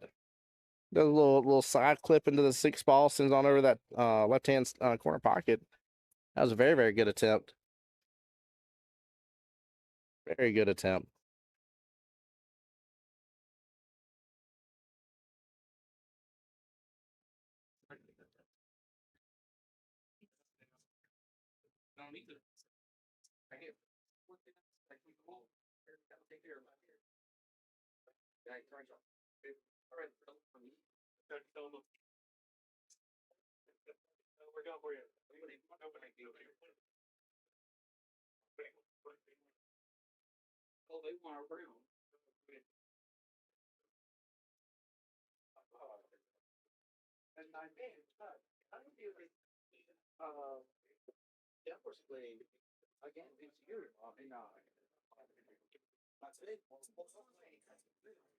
Nice shot by Jason there to that top right hand corner pocket.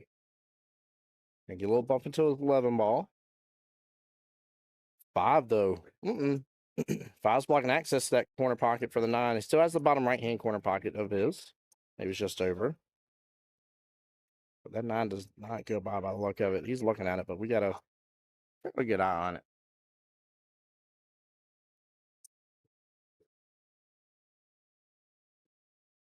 So Dalton, Ethan, is this kind of playing out the way you think it would have played out, or what's your thoughts here?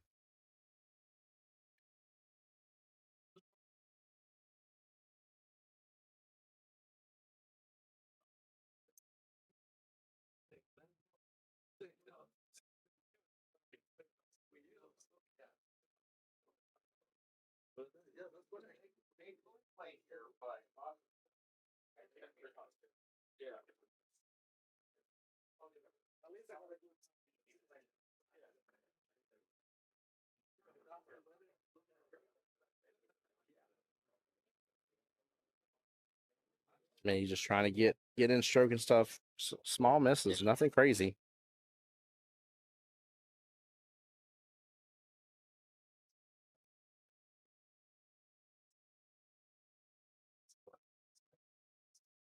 I'll say if Jason gets this, he may be out from here. Chat, who thinks that if Jason gets to the hill that it's over? Think Smitty will be able to recover the 3 racks that he needs?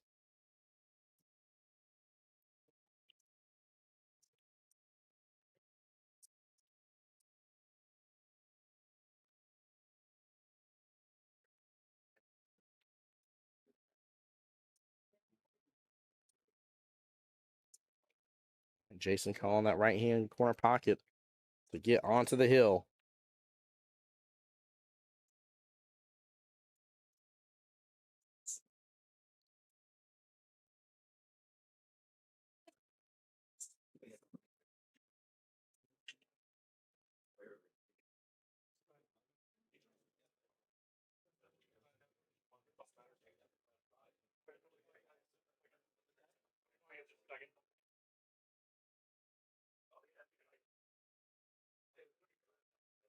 Good lead there on that 8 ball. Nicely done, Smitty. And looks like Jason's calling the side pocket that he's leaning over right here. So he's going to go for the 1 rail kick shot.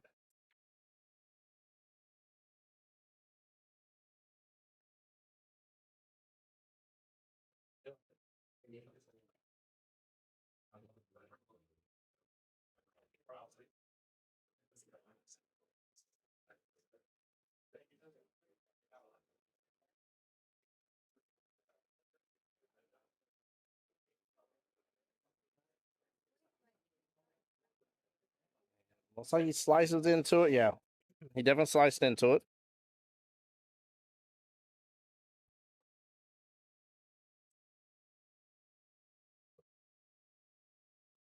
Roll a little further, get good on that 3-ball in the side pocket.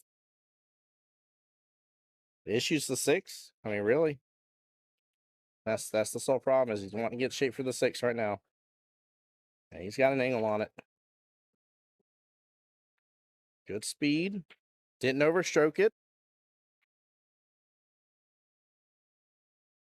This is what we're talking about with him being a rhythm player. Do you see how fast he was behind? Uh-oh. There we go. See how fast he was already behind the cue ball, and it was still moving. Good out. Nicely done. 5-5. 2 more racks to go. Golly, man. This is good. This is so nice, chat. All 3 matchups have been very close matchups. We haven't there hasn't been like a 7-1, 7-2, 7-3, nothing like that. Everything has been close. So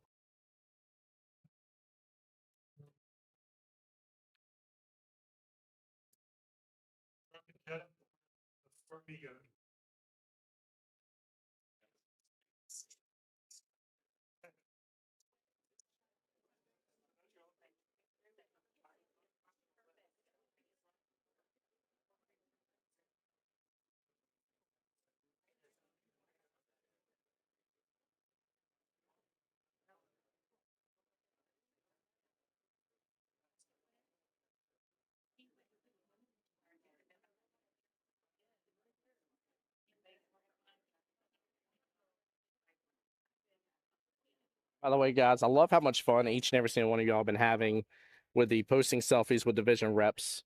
That has been absolutely amazing. If y'all are not already on the Jacksonville APA members page, let me know if you request access today. And as long as you're part of Jacksonville APA, I'll make sure to go through and approve it. But we have been having a blast with that.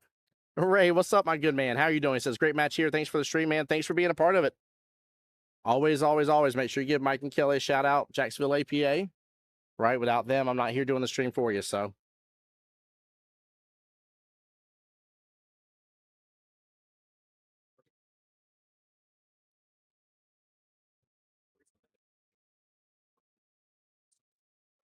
all right, foul ball is the real issue here for Jason. He may have a bank shot for it here in just a moment. But yeah, Ray, it's a good matchup, man. I'm proud of both teams to say the least. It's been a huge showing as well, which has been nice.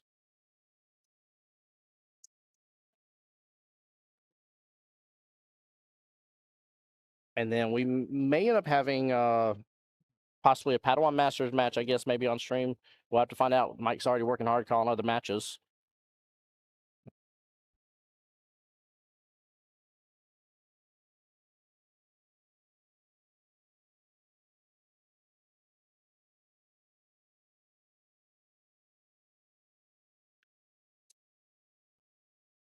$17-18 overall. Oops. Sorry, 17-18. Thanks, Wesley.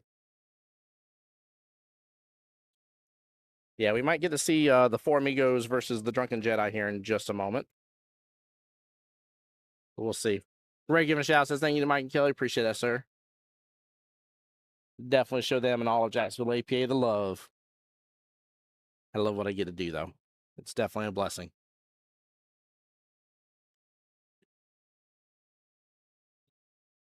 All right, he gets to a rail. Look at that. He got it perfectly to the rail, too. I mean, that had almost no bounce off of that rail, chat. Oh, my goodness. He almost risked the biscuit. Wow.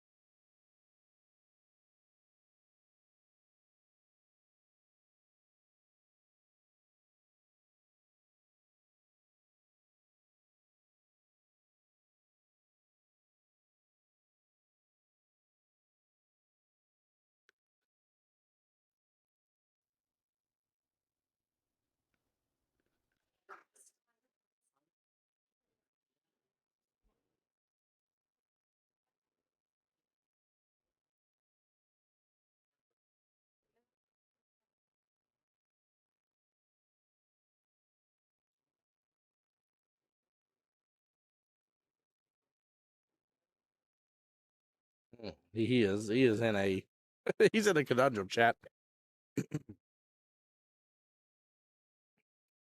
He is in a conundrum. Oh, good try. Very good try by Jason. Great defense there by Smitty. Very smart play. I think the only other thing I would have maybe done if I was Jason is maybe whatever that stripe is outside the side pocket, maybe scoot it on top of the 10 and make those stripes a little muddier, a little messier.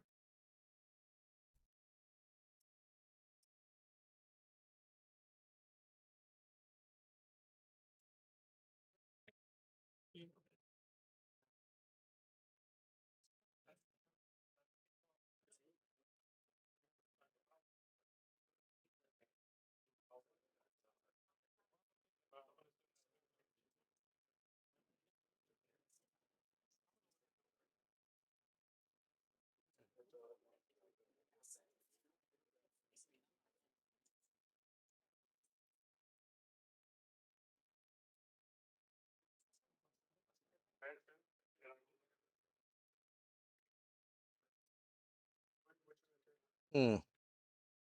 I don't know if he should be going for this one, but I feel like 13 is the call, but he's going to come off that right hand long rail and potentially drift back over on top of the 9.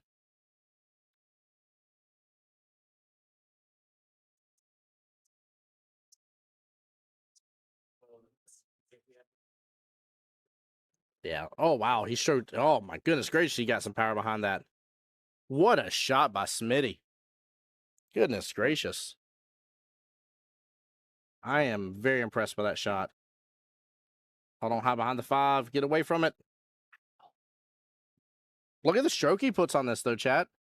Still pulls it right on back.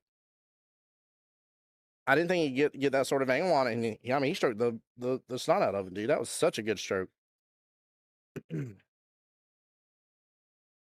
Smitty will get to the hill first. Coming from behind. Don't call it a comeback because he's been there the whole time, but Smitty is now on the hill against Jason. Keep in mind, at one point, it was, I think it was 4-1, I think was the greatest difference between this matchup. Might have been 5-1 as the greatest difference, but for sure I remember 4-1 at one point.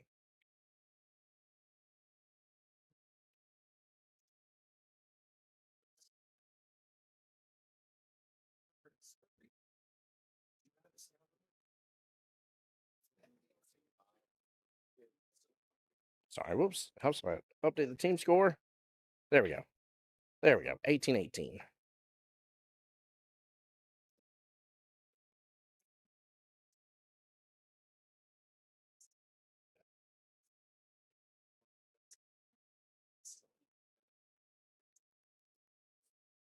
That was a nice finish, wasn't it, Ray? He stroked that ball so good.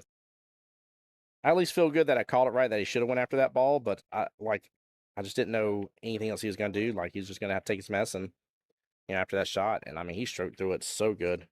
This is again, the issue, though. Like, Smee has had enough tail time. We're on rack number 12, right? So, he is in groove at this point. We'll see if he can finish it out in groove, though.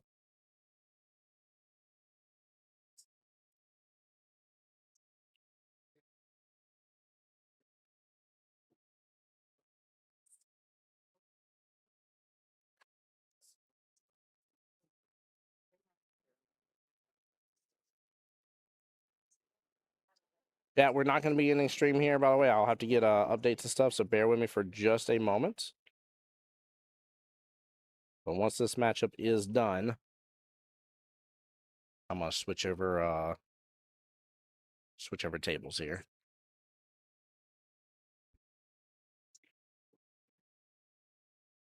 Uh-oh. I love the stroke there from Jason, but just a very, very small miss on it. Rejects outside the corner pocket.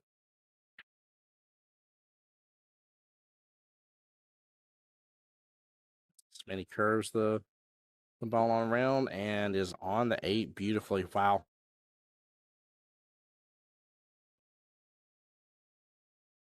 And that should be all she wrote. Congratulations, Team Mako Monsters, getting the win against Rack D's. Guys, don't go anywhere. Like I said, we're going to switch on over tables here. We're going to join in on a match that just started a moment ago between the Four Amigos and Drunken Jedi. Bear with me while I get some things started here, guys. Don't go anywhere. Corner pocket. Went for the bank here. Gets it clean as can be. Right past the 6-ball as well. That's Team Top Brass there, Mama Assing it. Oh, I love it. Got to see them first thing this morning here with little baby Jasper. Cannot believe it's about to have been a year. That's wild. There we go. There we go. She fired that so good. What a clean combo. I get it.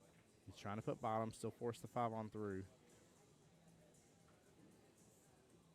And he's going to get a great leave out of that. Wow, what a shot. That works. That works very well. Different chats going all at once.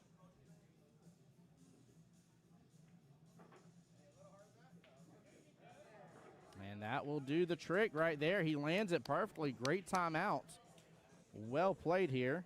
But I'm seeing a little bit more, I want to say, just letting go of his stroke here. Really letting it out by Hugo here. Played a safety, and it's up against the rail. I don't think George has good enough eyes to be able to go after it. Hugo here. Hugo here, let's go. Carried there on my YouTube side saying, pocket still mean. George added a little spice to your life on that one here. My man wanting to earn himself instant.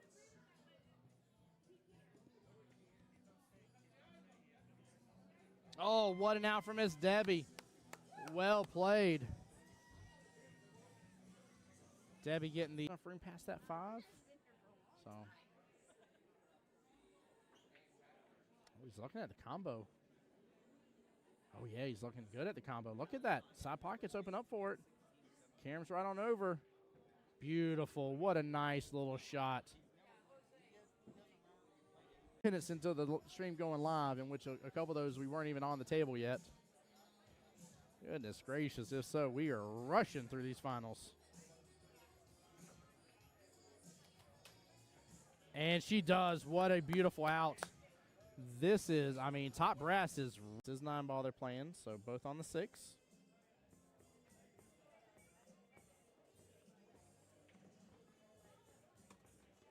And then after this, we're going to get to see what a bank that was. Hold on. I'm pulling up my paperwork. I'm seeing it go into what's going on and what's going to happen today and high expectations. And so far, I think the expectations have been met. I've loved it. It's been very enjoyable. Very, very enjoyable. Nice job by PJ. Good job. Look at that action. Goodness gracious. I'm over here bragging about the action here. Gary's corner pocket. Looks like the 6-ball is playing blocker. But she can actually just push to the bottom short rail. Keep it simple. Ooh, got the love from the combo. What a shot, Miss Jessie. Now for me here, bank shot all day. Yeah, in that right-hand side pocket. Bank shot all day. I tell you what, if I had to cut a ball down a rail or bank a, look at that. Nice shot. Snap. Nice shot. The left hand. And now Omar is up against Mr. George. Oh, she just got that dragged right up table here. Look at this. What a shot by Miss Stephanie.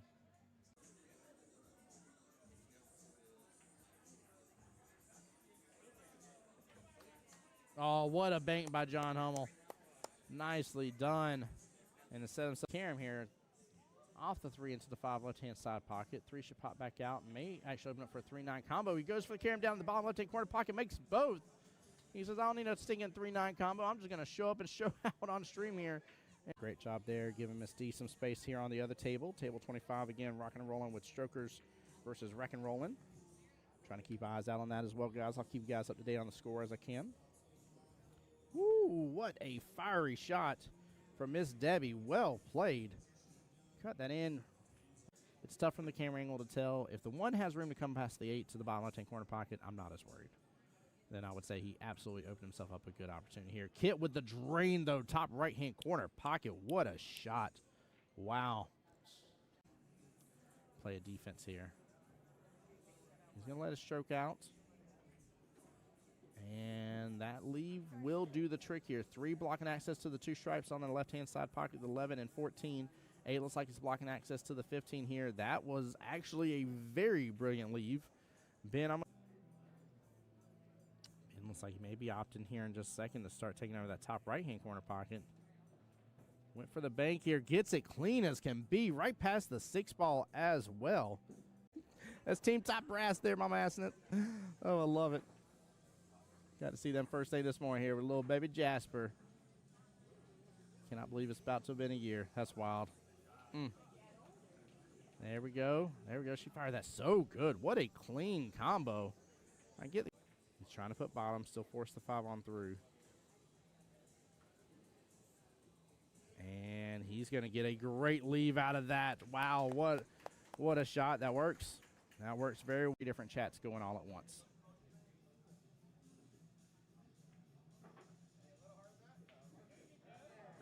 And that will do the trick right there. He lands it perfectly. Great timeout. Well played here.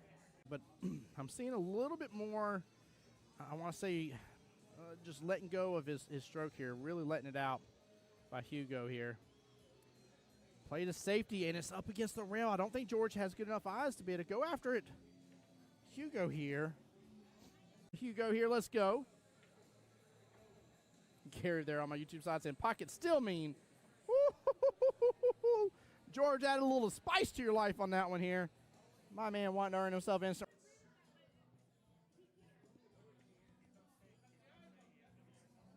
Oh, what an out from Miss Debbie. Well played. Debbie getting the room past that 5. So. Oh, he's looking at the combo. Oh, yeah, he's looking good at the combo. Look at that. Side pockets open up for it. Cam's right on over. Beautiful. What a nice little shot. Minutes into the stream going live, in which a couple of those we weren't even on the table yet. Goodness gracious. If so, we are rushing through these finals. And she does. What a beautiful out. This is, I mean, Top Brass is 9 ball they're playing, so both on the 6.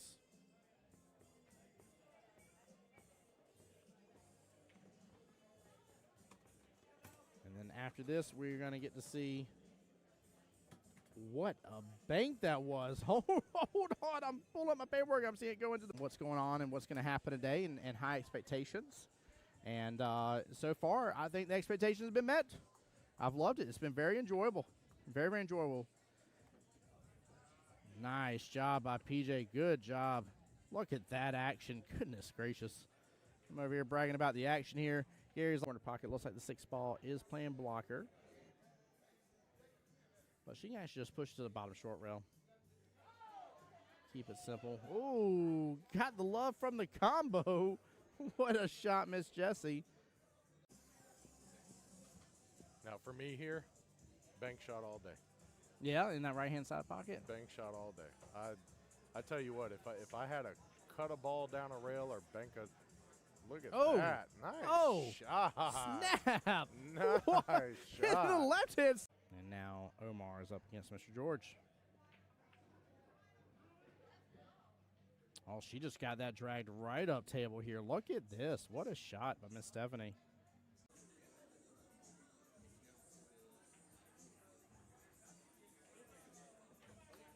Oh, what a bank by John Hummel.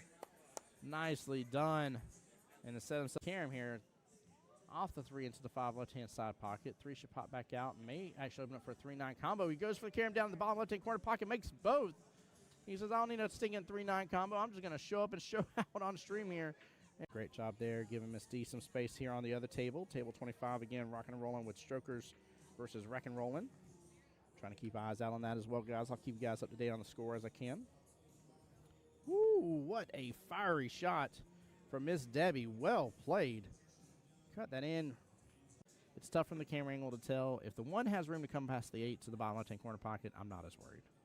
Then I would say he absolutely opened himself up a good opportunity here. Kit with the drain, though, top right-hand corner pocket. What a shot.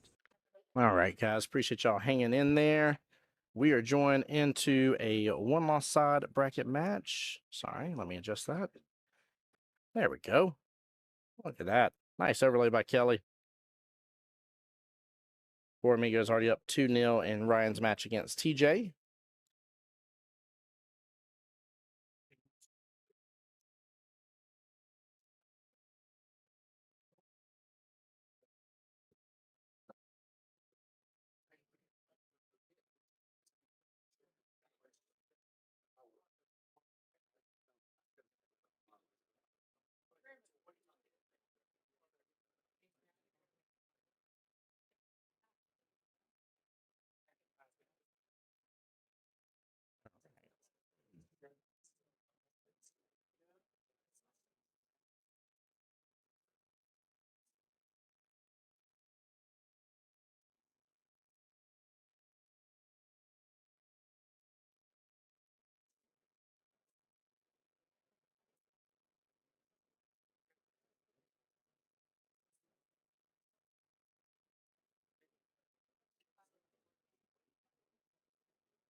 Now on the other table right now, it is Zach for the Drunken Jedi, and he's up against Mr. Randy for the Four Amigos.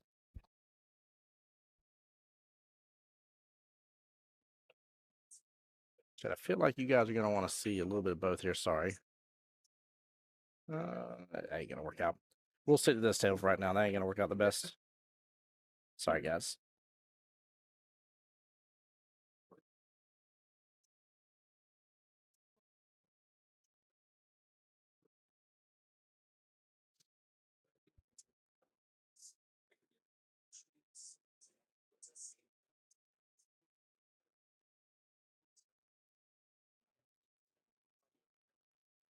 Dudious, what is going on? Fran back here over on the YouTube side, Jacksonville APA's YouTube. Appreciate it. Dudiest, Qiest. Welcome back, my friend. Yeah, you missed a great matchup here. We had the Jedi Masters on screen a little while ago. Got to see one of the first round matchups there. And that was a close one here. In fact, Smitty's son, who got the win for Mako Monsters, is over there on my YouTube side. He was talking about how that was nuts. Yeah, it was wild. It was definitely wild. Jason had a good lead against Smitty. Very good lead. And in all things, Jason had a good lead on Smitty in 9-ball. Again, Smitty is very dominating when it comes to 9-ball. So, but Jason has definitely shown himself to be a very strong contender. I would love to see a matchup against those two again today. But the only way we get that is if they meet in the finals. So, you caught the end of it? Yeah, it was good. Jess, what's going on, my dear? Welcome to the stream. Welcome in, welcome in. Glad you're here.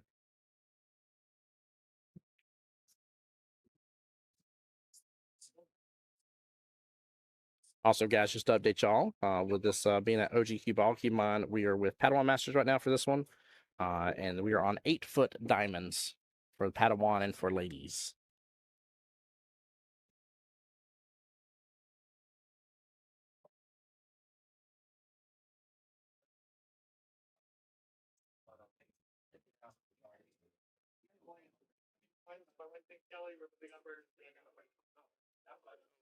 No. Man. I just got stuck behind that. Got stuck. That is very unfortunate.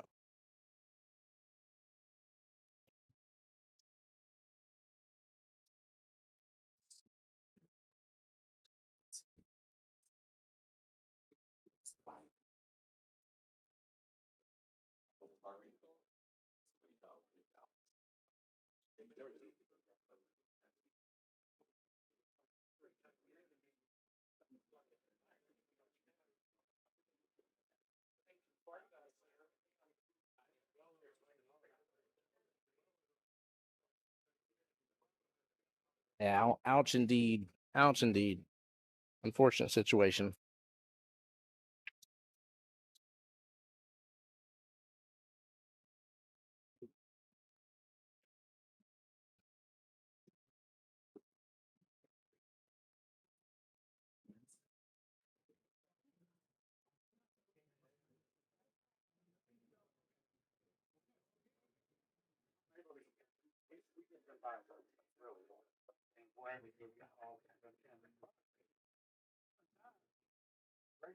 Like a little force follow on this here. I think TJ can really bring it on around.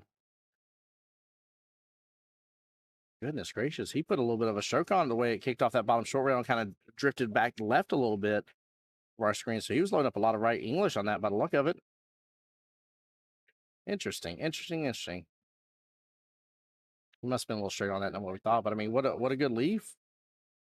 The benefit here for Ryan, though, he does have one rail kick into the 7 to get the carom. Almost gets it with the 13 ball. Good attempt. He wouldn't have liked that 8 ball anyways. That was a good attempt, though. I love it.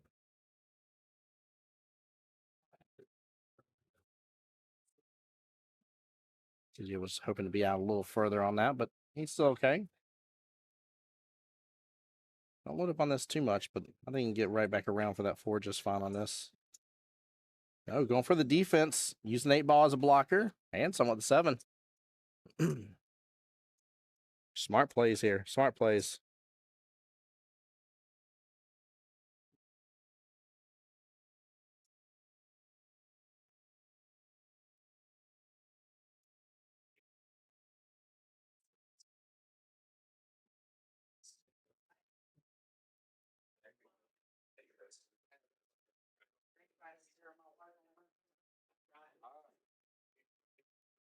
Very nicely done. Good hit.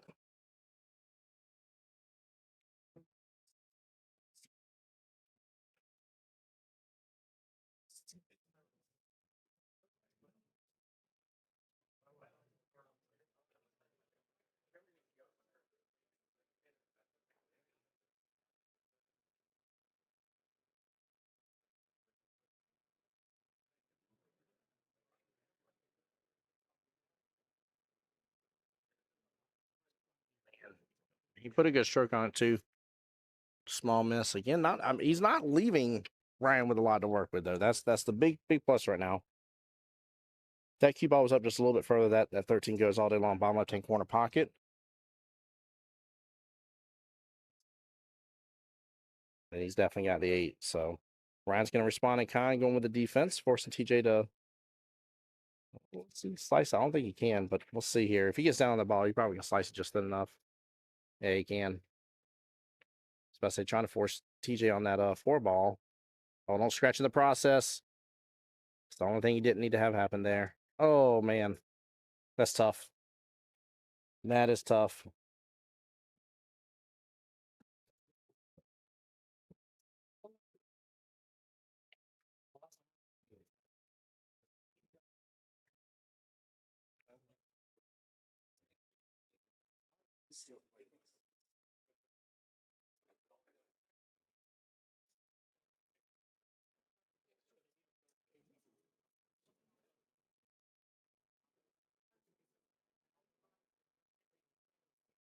Good try by Ryan.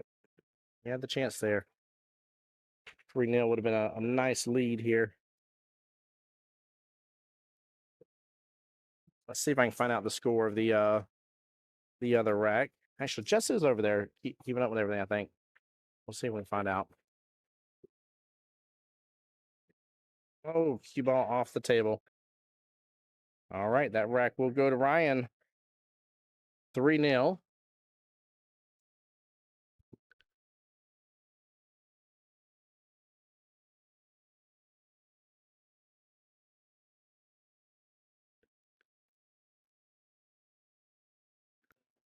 All right, Zach is currently up 2-0. So that's for the Drunken Jedi. Oops, I said for the Drunken Jedi chat. Don't put the wrong points. Watching you guys.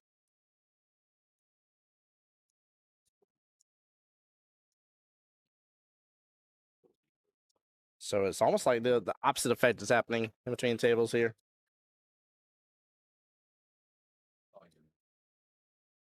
Thank you, Jess. I don't know if you can hear me, but if you're able to keep me up to date on that, I'd appreciate it. Chat, you know what? I didn't do one of my favorite things here, by the way. Love talking about the rosters here. Let's talk about it real fast. Drunken Jedi representing Zach Burgess, Mr. TJ Seidler here, who we're watching, Trey, and Eddie Ortiz. And then for the 4 amigos, Mr. Christian Gonzalez, Ryan Scott, Russell there, and Randy.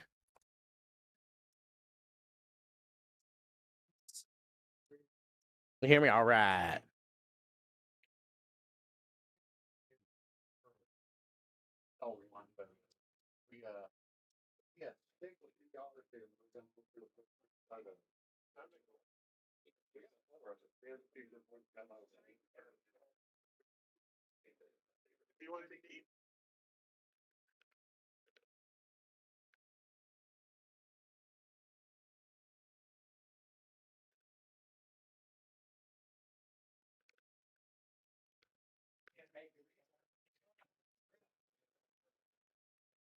Robert over there on my YouTube side says, I hate when people take a safety instead of an easy 3-ball run out.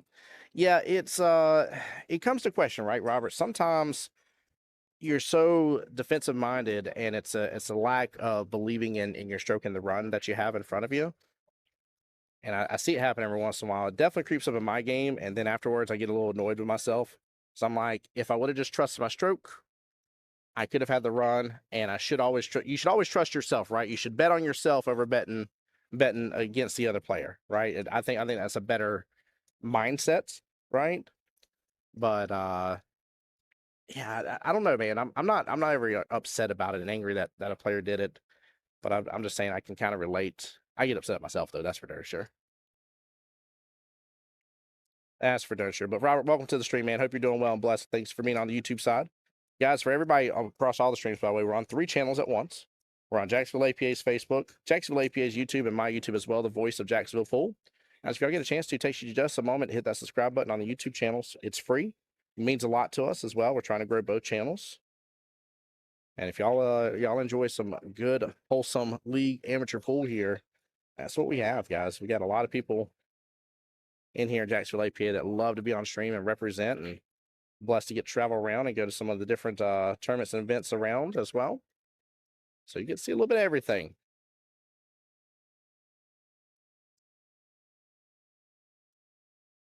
Ryan going on a bit of a tear there. Oh, yeah, let it go, let it go. Smitty coming by the booth to celebrate his epic win.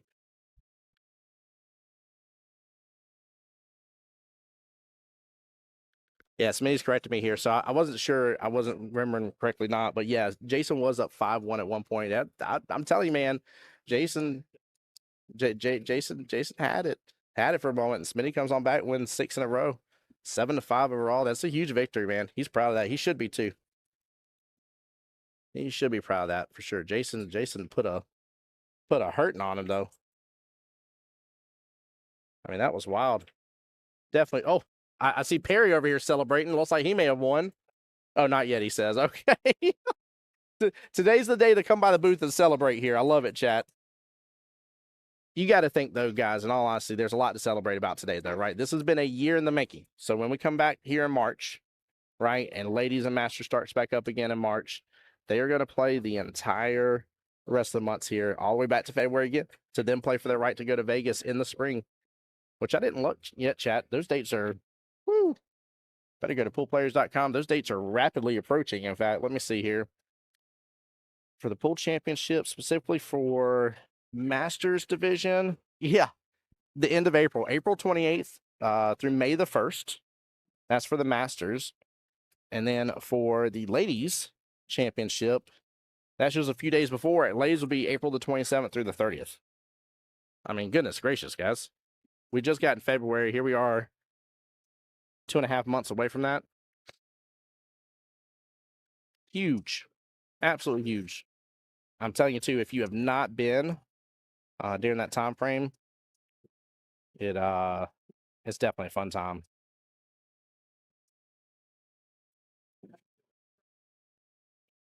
Definitely fun time. In fact, you can see how alive the pool hall is right now, guys. It's awesome. It's great to see, great to feel.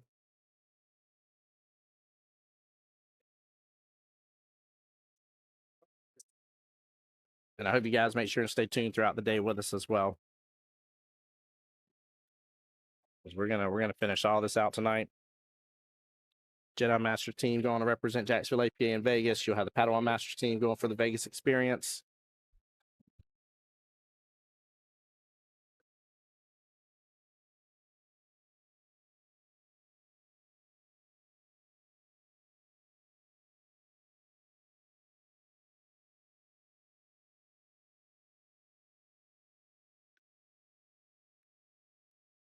Yeah, so get yourself into the finals, chat. Get yourself into the finals. You're going somewhere. You're either going to represent in the Southeast Challenge or you're going to Vegas.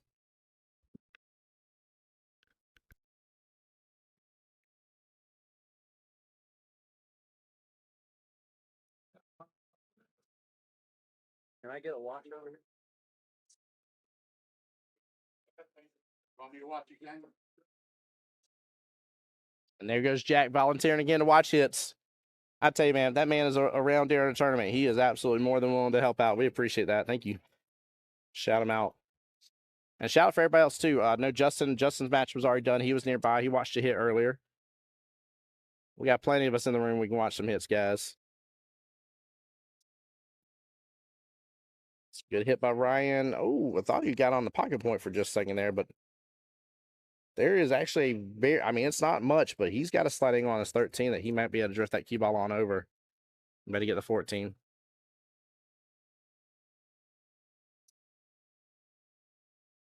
Yeah, he had the stroke. I think he overstroked it a little bit trying to get over as far as he did, but he stroked it really good.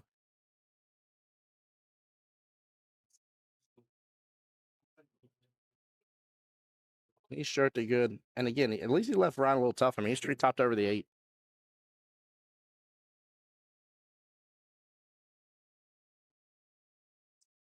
Ryan hits it decent too. 4 ball's going to sit a full diamond outside the bottom left-hand corner pocket. The run is on for TJ, though. It's just a matter of getting a little better shape for that 14 is the problem. Look at his angle on the 13 ball. I think the defense is the call here. Actually, I was saying the run's on. I'm defensing this, chat. I'm not doing this run. I think he's going to try to force too much for that 13. Get over for the 14. I think it's a problem.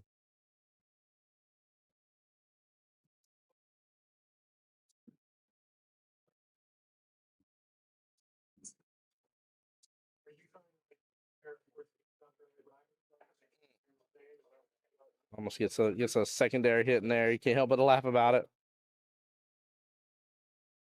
But this is what I was talking about. I feel like he may give it too much to try to get some sort of a better shape on the 14 ball.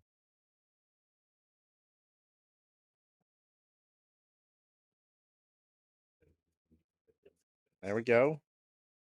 Oh, tough relief on the 8. He's got a little back cut here, actually, top right-hand corner pocket to be up 4-0. Duty says he would have went rail first, would have done it. I see what you're saying. Slice into it a little bit. You would have definitely gotten over. I agree. That makes sense. Ooh, Ryan misses that one. All right. TJ's got to take this one, man. He's got to get that 14 ball first, 13 second, 8 ball top right. Tic-tac-toe. Just don't overdo it. Don't overdo it. I probably would have done a little more on that, but don't overdo it, though. Err on the side of not overhitting.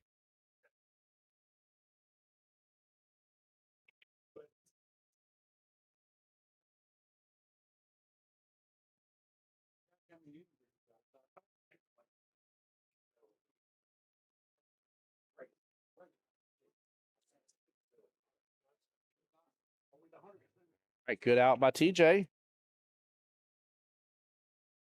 Mr. Jeff says, how's this Masters? Padawan Masters is specifically for the skill level 5-6 range we do here in Jacksonville. So they had the chance to have moved up to a 7 throughout the session, but specifically they're 5s and 6s. So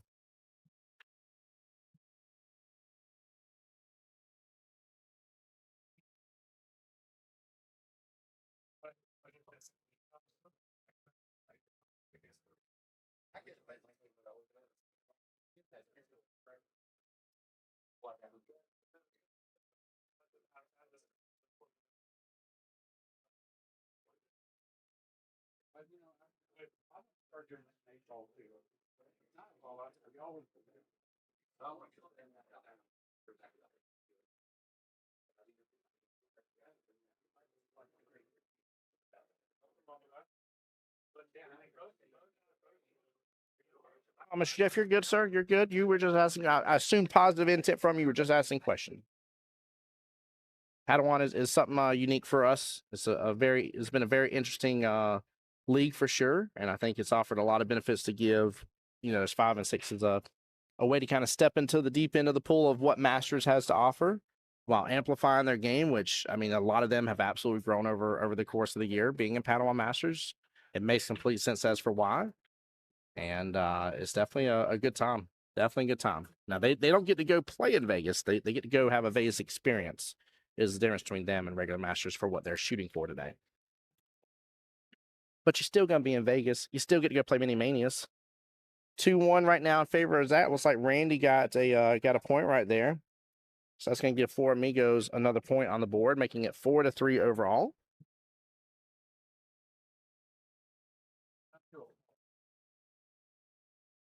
But yeah, Jeff, thanks for being here on the YouTube side. And again, guys, thanks for everybody tuning in on YouTube. Yeah, Mr. Jeff, a lot of teams definitely, I'd say that's kind of, I don't want to say norm, but they're definitely up there. Definitely up there in skill for sure. And I personally, I adore the Masters format. I like the fact that, you know, even if you have your favorite for 8-ball or 9-ball, you know, a lot of us seem to have at least one side for sure that we heavily favor and enjoy. You know, some people are like, I don't care, but a lot of us, I think, favor one side or the other. That's the reason why I like Masters is that, you know, it gives you a chance to play a little bit of both. You can work on your game and you can also then improve upon the game that you're not the best at. Whereas, you know, in regular league play, you got a team of 8. You know, you may only get to play one side or the other, just depending on how your roster was, right? You're not guaranteed to play both times if you have a full 8-person roster. And so because of that, you know, you may go after one of yours, right? But you may not get to go after the other game. So that's the reason why I think Masters gives. Where'd it go?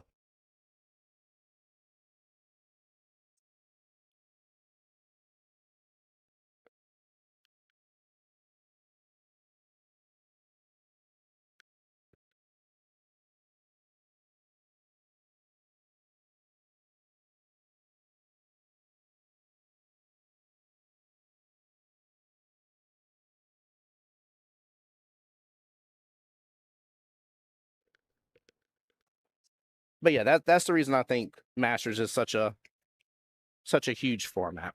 Again, gives you that chance to enjoy the game that you're enjoying,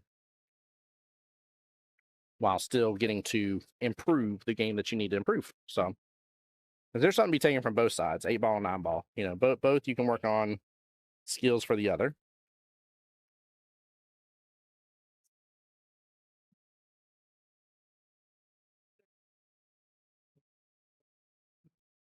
Right.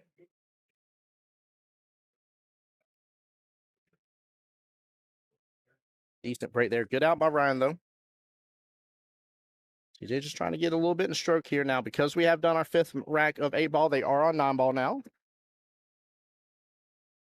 And the other table, they started off with 8-ball as well, so they're in their 4th rack of 8-ball right now. So looks like both are choosing to finish off in 9-ball. That is the benefit again of this, though. If you start off in 8-ball, you're guaranteed to play 9. If you start off in 9, not guaranteed to go in 8. So a lot of players will say start off in 8-ball, get your stroke and rhythm, guys.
See if TJ can get a little stroke in.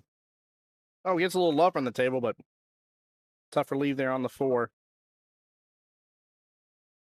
he cuts this, he's going to be riding between the rails. Okay, he tried for it. Goodness gracious, got well below that stick ball. Wow. I don't know, I almost feel like TJ's just doing a little too much with his stroke. I could be wrong here, but I think he's just trying to find his gear to get in lane and bring this right on back.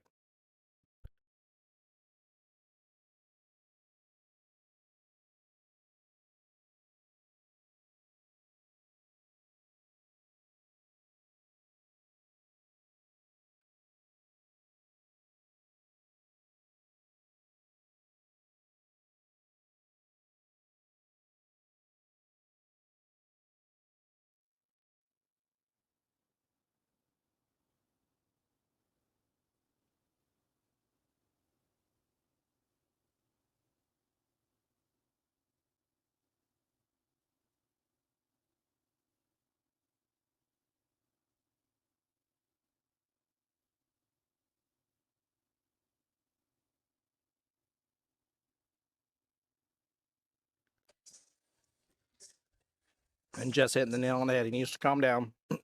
Yeah, I think he's overdoing it. I'm not saying I haven't seen TJ pull off some of the shots that he's going after. I'm not saying they're not within his will well. What I am saying for him right now, at the speed he's playing at today, he is overstroking that ball. He's doing more than what he is capable of at this moment in time. Not as a normal player, not as an overall picture, but as a how are you functioning this morning as a human being and playing pool. He's doing too much.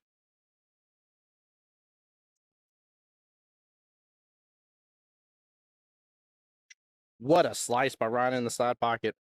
Love that one. He's going to set up good for this 9. I won't even lie. His pre-stroke routine had me worried there, though, with how fast he was stroking. I was about to load up on that for no reason. I was like, there's no reason to ride the rails. Don't ride the rails.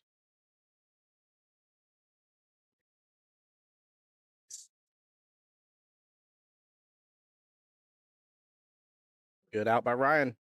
Takes the very first rack of 9-ball.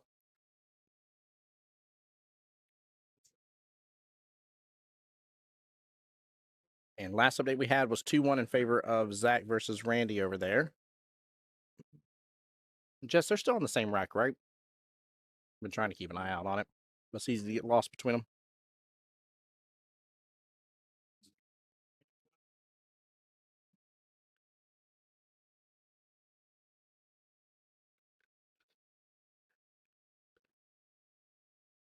No, no. Scratch on the brake.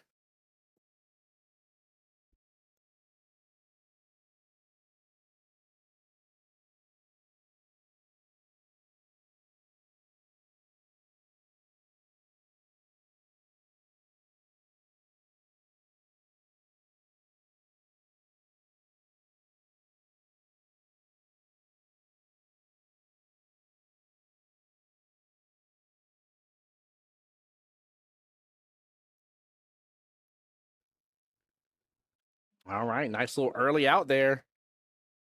That might be what oops. That might be exactly what TJ needed right there to happen. Let's see if he can take that and run. Okay, they are still on the same rack. I'll say that matchup between Zach and Randy is definitely taking an extra moment here.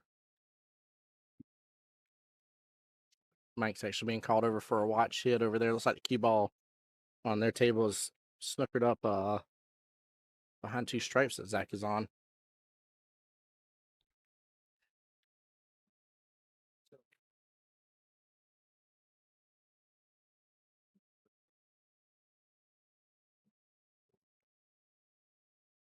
I think I have the score wrong here. Poor Amigo should be up to 7 points. Zach should be up 2-1.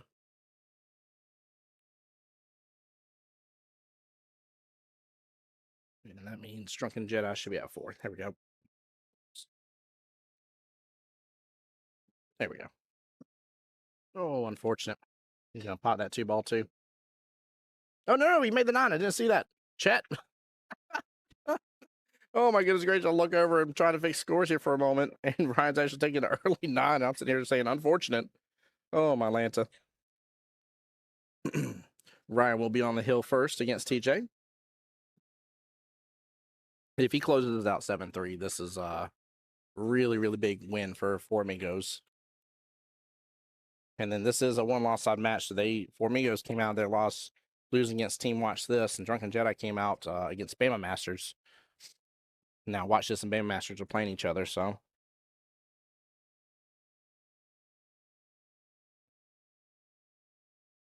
That was hilarious, chat. I'm like, unfortunate he made that too.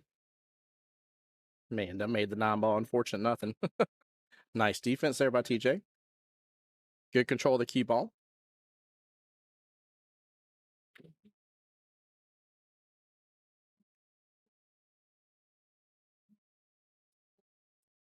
Ryan Hinton firm against that left-hand long rail.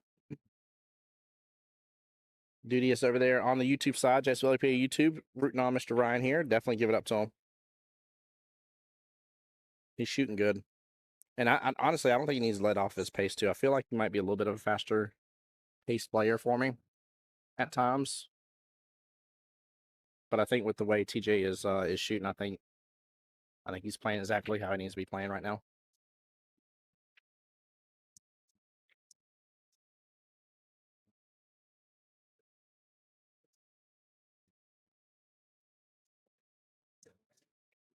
Smooth stroke by Ryan. Very well played.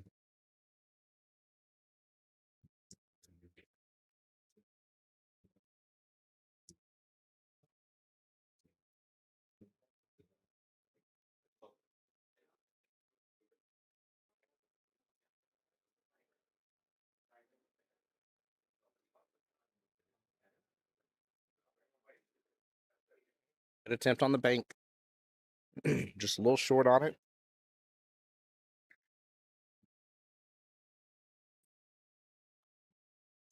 And it's not leaving Ryan with the light here. It's tougher cut. Doable, but still tougher. I say tougher. Ryan landed just with sweet perfection. It's good. Oh, Dudious, you have to back Ryan then if he's on one of your other teams. Dudious saying, I like TJ as well, but Ryan's on one of my teams, so I have to back the home crew. Yes, you do. In fact, I would dare say I'd be disappointed in you if one of your teammates was on stream and you rooted on somebody else. I'd be like, what is going on there? Y'all better fix whatever's going on and get back to being good teammates.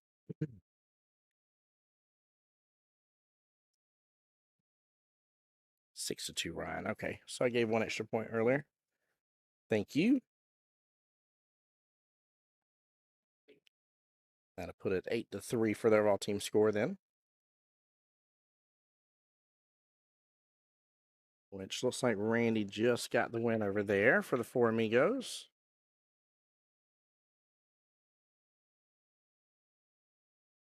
So I think it's 2-2 right now on the other one.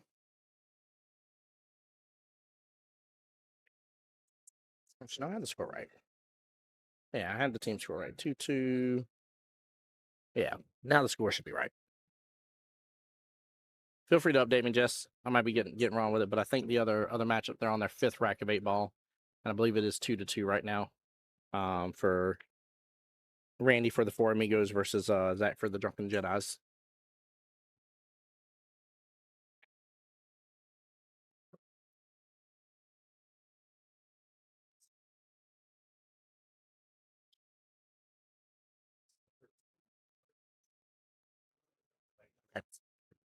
Got it. Thanks, Jess. Good looking out. By the way, guys, always a huge shout out if you're ever on the live stream and your sideline's able to help me keep track of score. That's always a big deal, big help. One day this all be done in the app. It'll be super easy, but till then, we got to do it a little bit differently. I enjoy the fun that comes in with these matchups too. How fast paced they are because you're running on 2 tables. It gets very exciting. TJ with a great stroke, right? See now that's within his will well. That's him stroking beautifully within his will well, beautifully with how he's been shooting today. Didn't overdo that.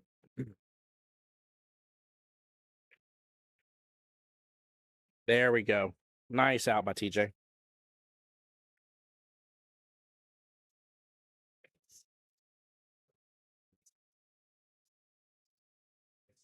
Keep in mind, Ryan is on the hill, so TJ has got to win every single rack here on out.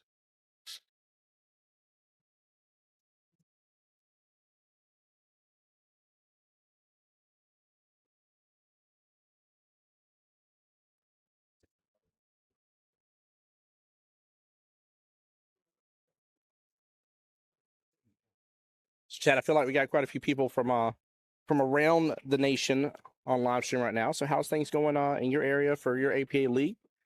What are you working on towards, or what are you working towards right now? You know, are some of you guys in maybe your upcoming singles regionals? Maybe some of you guys are looking at this and being like, man, I should really join a Masters team in my area. What you sitting here thinking about, guys? Let me know how everything's going for your session, spring session right now. Maybe your team's not world qualified yet, so y'all are really trying hard towards that. Let me know. Let's give you a shout out on the stream. Tough situation with that too, Mal.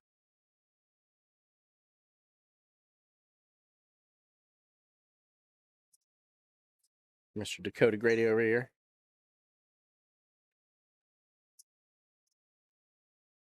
Sends the 9. I'm not mad at that swing. I'm not mad at that attempt. But now the opportunity may lie here for TJ. I don't know if he should go for it, but there is a chance here. Yep. Yep, little carom shot here.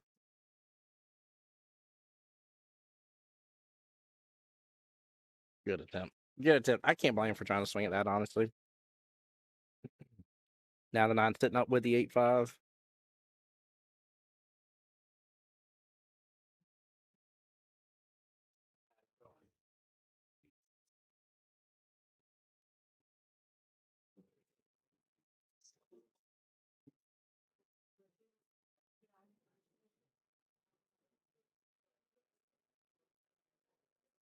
Good. Smith stroke.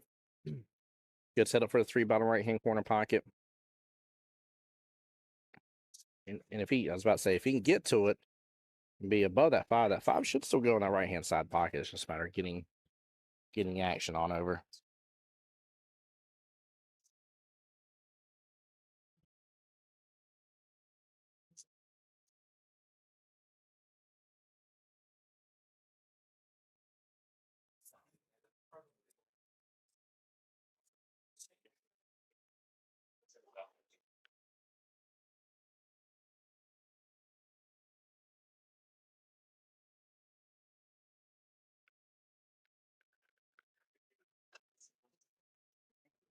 All right, Ashton's got us update. He says, trying to get qualified now that my 2 took lessons from the second best player on our league ever had and actually listened. Let's go, brother.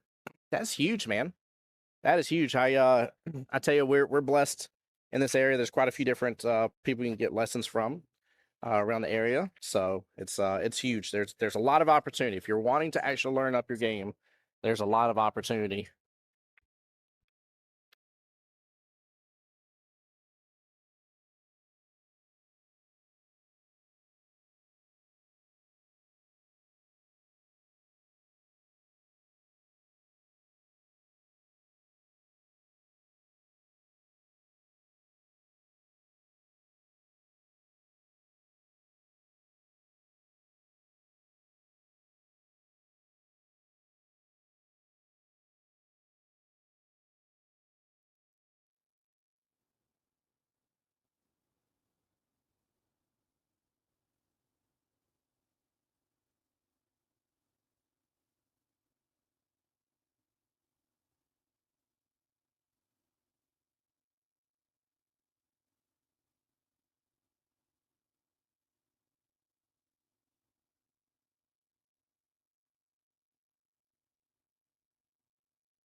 But yeah, Ashton, I'm proud to hear about your two taking lessons and learning from it. One of the things I enjoyed was, I've told the story on stream multiple times, but I was blessed in Vegas. Joey Gray was over at the Q-Tech booth, and I was able to take a private lesson on him. And we took photos of my stance, took photos of before and after, like adjustments. He gave me a few recommendations, and I actually go back to those, right? Like I go back to those recommendations on a regular basis and look back at it again. Dudia says, slow down, Ryan. No, Ryan can't slow down. He can't. That man Speedy Gonzalez on the table. He's sitting there laughing at me. I was making sure to try to say it loud enough so he could hear me. Good win and good out by Ryan here. We're waiting to see who is coming up for matchup number 3. While matchup number 2 on the right-hand side over there, again, you got Zach for the Drunken Jedi. You got Mr. Randy for the Four Amigos. Or Drunken Amigo Jedis. That'd be a funny combination team name. Oh, I see Trey coming to the table for the Jedi.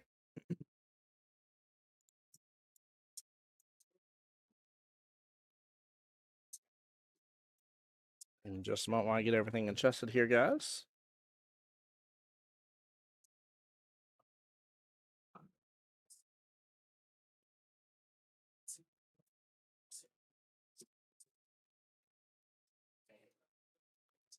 Let's see. Who are the Four Amigos going to put up? Ryan's played, Randy's played. I don't see. So here, it's got to be Christian. Christian's got to be up against some Gonzalez. Yep, there he is. All right, let me get this adjusted for the Amigos.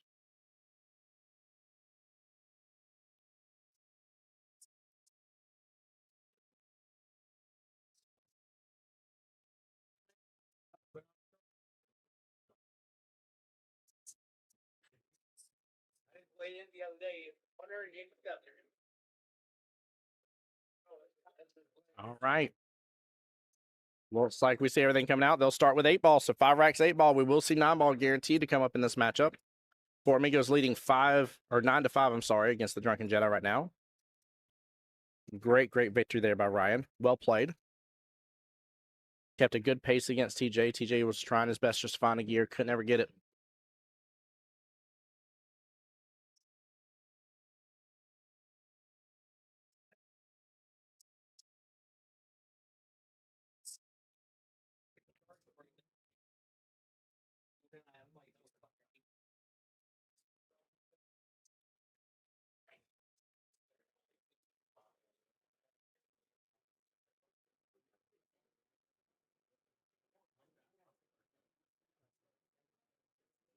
A little bit of a spread. Nothing dropped. Christian's going to have his pick of the litter. I mean, you could use the 15 or the 5 as both your outballs. You got a little bit of spread all around. I'm kind of liking stripes for this, but I like the 4. I kind of like starting off with the 4 on the solid. I think the 3 is just in the tougher position of solids. I think that's the main issue. 3's in the tougher position. Looks like Christian's going to want to start solids here. I don't know, chat. That's one of those I feel like I could take a photo on and have the pool community up in an uproar for a moment. Whether you should start solids or stripes on that one. Which way would you have started on that match?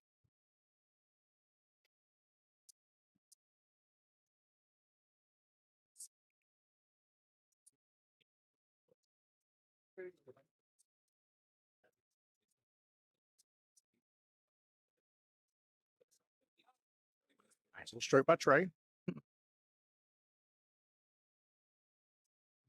So he definitely wanted to start solid 2s. Both of them wanted to start solids. I just feel like with how much he had up table, 15 ball left hand side pocket, 9 ball or 8 ball out top left.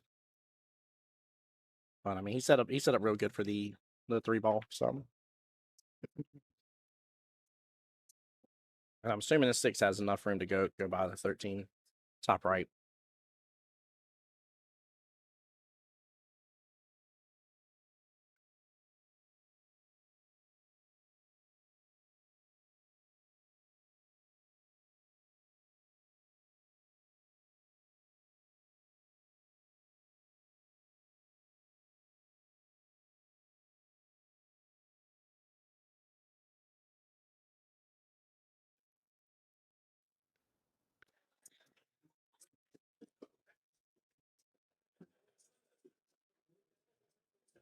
Oh, yeah. He had enough room. He had enough room. Good attempt.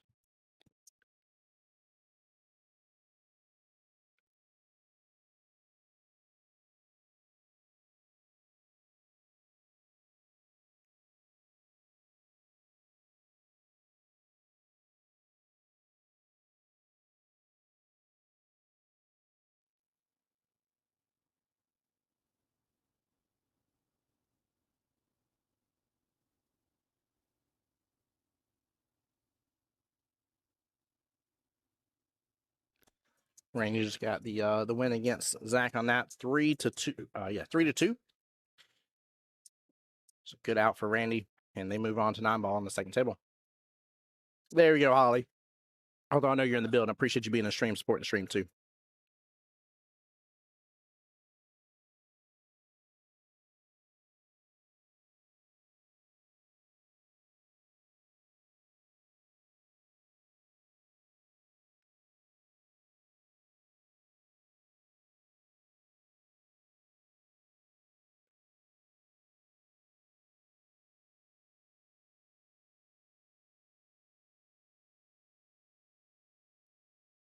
And Mama Asneth coming into the stream as well. That is Mr. Zach Burgess's wifey right there. Welcome into the stream. Hope y'all are doing well today, Asneth. Good close match right now for your husband against Randy. 3-2 in favor of Randy, so very, very tight-knit match.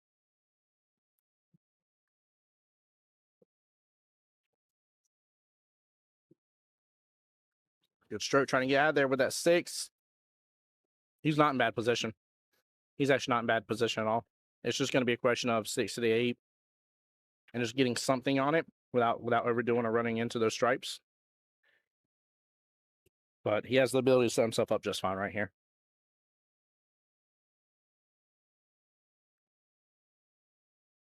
Interesting. I thought I was going to go for side pocket. Oh, almost. I'm just going to have a little love from the table there. Hit off that 10 ball. He'd been sitting good.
And Christian there with a great stroke. Using the bridge there. Very well handled. Good setup here. Do this, roll forward, take the 9 first, take 12 last. Tic-tac-toe.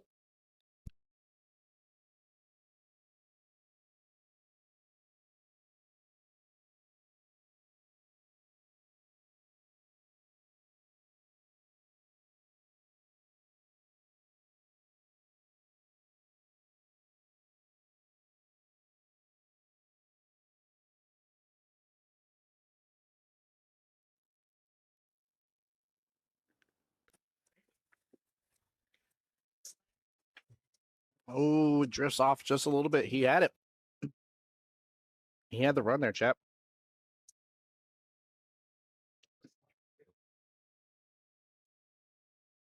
If Christian gets this first right, that could add, just undue pressure against Trey if he knows where they're at right now and how much they're down.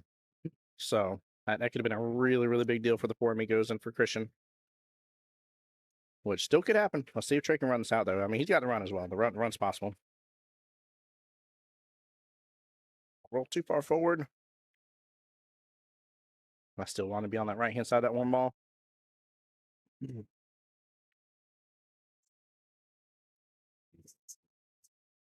Let's go for the back cut here. Oh, he hits it good. He hits it so good, chat. What a back cut. Oh, my Lanta. What a back cut. Woo. That was nice. Look at this instant replay. That is worthy. I mean, he hit it just with sheer. I mean, did it hit any part of the pocket or it went in hard the pocket, I think. Yeah, he hit it straight into the heart of the pocket. Beautiful out by Trey. Well done. Very, very well done. Giving Drunken Jedi another point here. Trey up 1-0. Rack number 2 out of 5 of 8 ball coming up.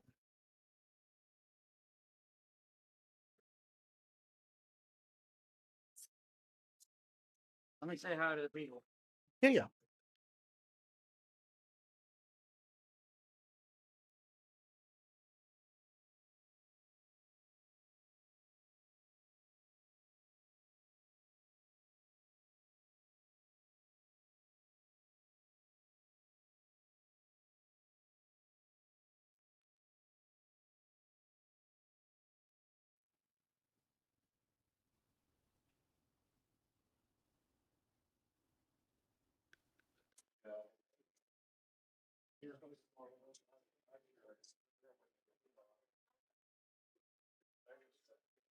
Right.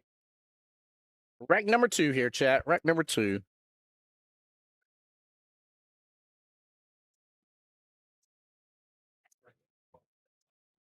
And then I think Justin, check. Hello. Yeah. Justin J. Money Lamont's going to come on by the stream table here and come say hi to all of us. Oh, there he is. He says he wanted to come say hi to all the people. What up, J Money? Yo. How we doing today? Doing well, brother. How about you, man? Living the dream, man. Living the dream. That's right. Another tournament.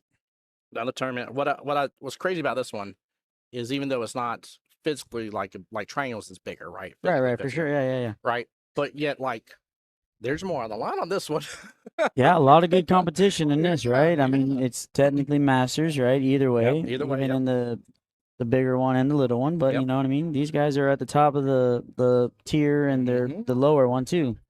You know what I mean? So And you got to think Padawan, every single one of those guys that's been playing this format, they've absolutely definitely advanced their game over the year. absolutely, man. So it's been good. Playing a straight race of 7, being able to jump, push, all that is going to help your game. Transfer it to a regular league match. You know, obviously you can't do the same things, Yeah. but you'll still take some lessons away. oh, for sure. I mean, Yeah. this right here, it tells you how important the money ball is, right? It's whoever makes the 8, whoever makes a 9, right? Yep. If you can't run out the last 3 balls, Leave it. you got to Leave play it. safe and make it tougher on them, right? Right. Yes, So you we do. got to learn these kind of things. We can translate this to a 9-ball match, right? I mean, come on. Yeah, 100%. 100%. I hear some claps over there. I see Zach Zach. just made the 9. I think he did it like a combo bank, maybe. Looked like. That's big because Drunk Jedi's a little bit behind right now, so that's going to bring that match up 3-3. Hey, you got to keep swinging until the end, right? Yes, you do. If as many points as he gets, it makes it easier for Trey or gives Trey a better chance to win, right? Or vice versa. The other team makes more 9 balls, this guy has a better chance, right? 100%. Y'all playing right now, right? Yeah, when I walked away to go to the restroom, Rome was up 6-0 on Jimmy Bench. Wow. And Logan was tied 2-2 with Ron Halterwanger. Oh, So that'd be a fun one to watch. yeah. They played Ron, and we put Logan on Ron. We played Rome blind. They put Jimmy on him. So Okay. yeah. Interesting. Yeah, we played good earlier this morning. We won 16-3 or 4, something like that. Yeah. So Hey, y'all did really good. well, you know, last year this is the team that put us in the losers bracket, and we had to win our next one and then play them again in the finals to get a rematch. points. Yeah, so 3 point. yeah. I forgot. Yeah. Interesting. We have a lot of history together. Us 8 players, we play against each other all the time, you know. Yeah, So that's good. yeah, and you know, Mako Monsters squeaked it out earlier. I mean, they've only won by 1 point against Jason Brunt's team. It came down to the last rack. Yes, it did. It was That was a great match to watch. I was over there watching it, so that was fun to watch. Yes, it was. As much as I love winning, I love to watch a good tight match where it's not just a rollover. You know what I mean? Yeah, nail biters are good. Makes it exciting. Plus, it's like I always tell people, I ain't saying that there isn't like a huge win that you've had out there that you'll remember. Right. But the ones you definitely remember are the ones the closest ones. Stupid close. Yep. Yeah, it's hill, and you run out or you make a crazy shot or 100%. something. You know what I mean? You always make your most memorable shot on a hill match. Yes, you do.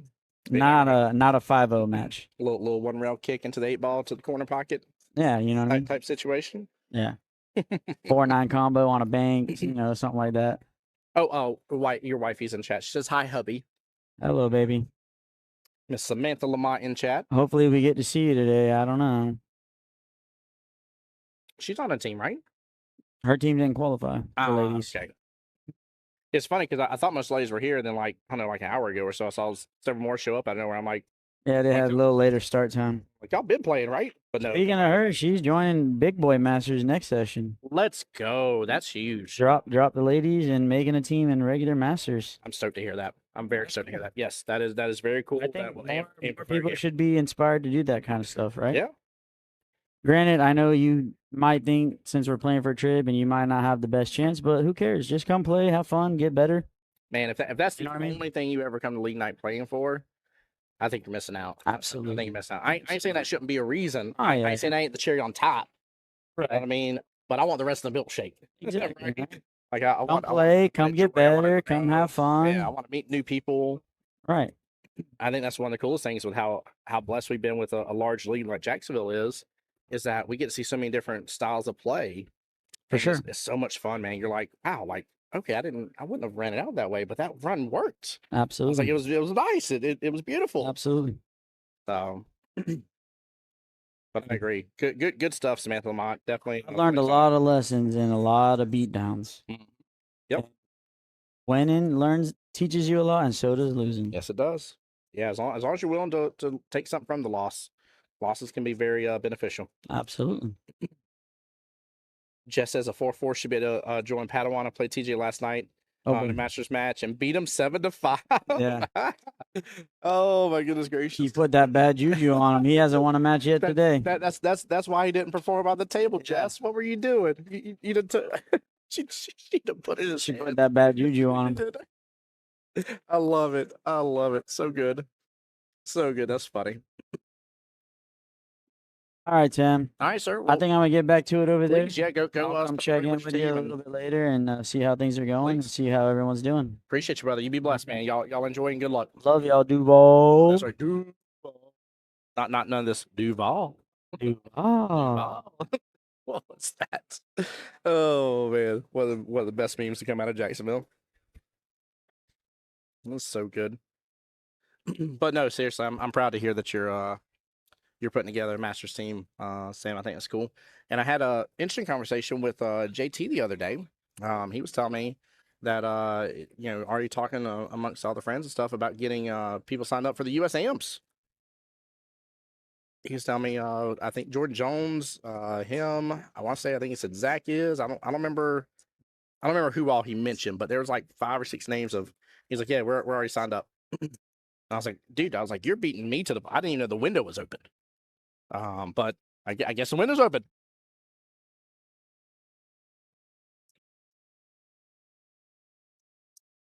Man, let me look it up here because I didn't even check.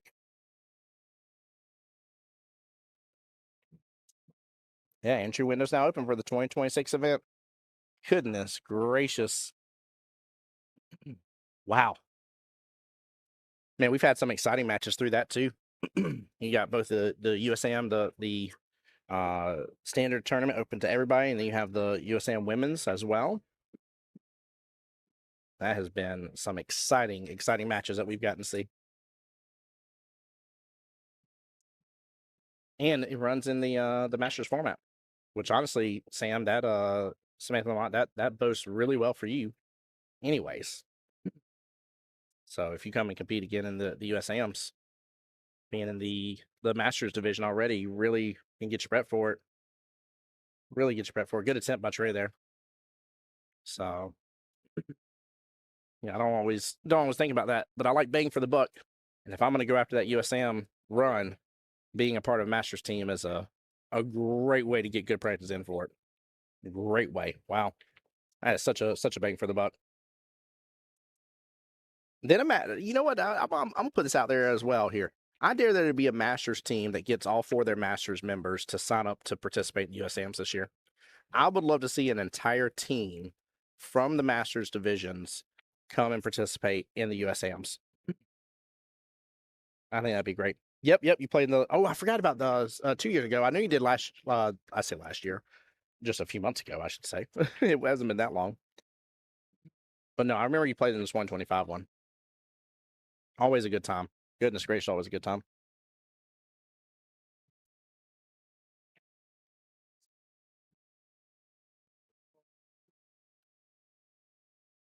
Tough situation Christian's in on this one. What do you do here, chat?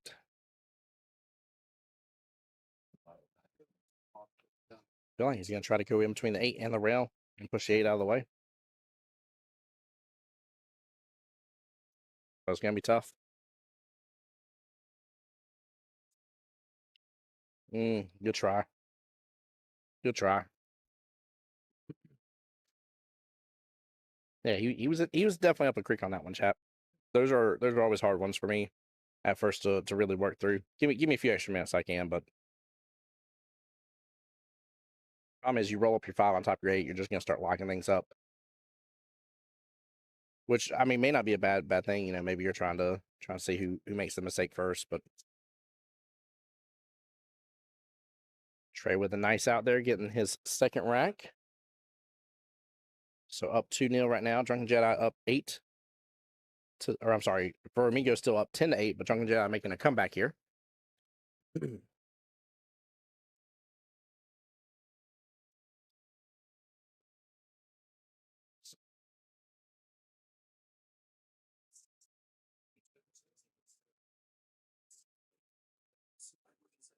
Oh, Chris Daniels, I heard you, buddy. Chris Daniels letting us know that he plays with the Brooks Rehab facility that comes over here and gets to join in on Friday nights at QBall. I think it's like every other week, if I remember correctly, Chris.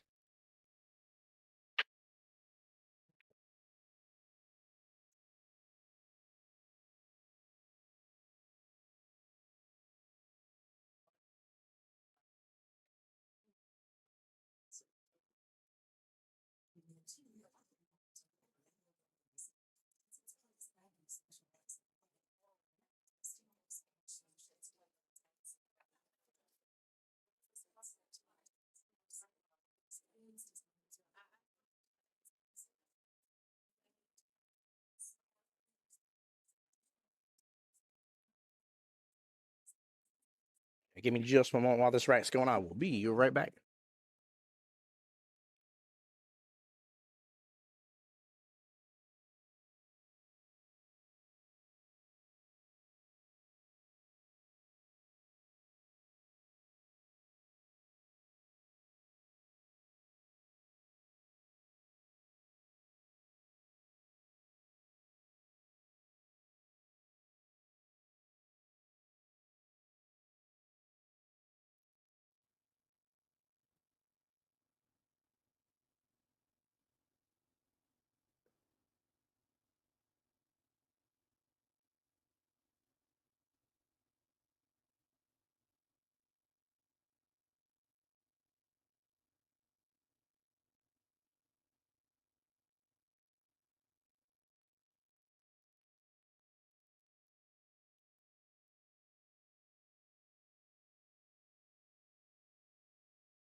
All right. Oh, it's 1-1. My fault. Did I not give Christian the... I didn't think...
Jess, if you can hear me right now, my dear, will you update me on the team score then?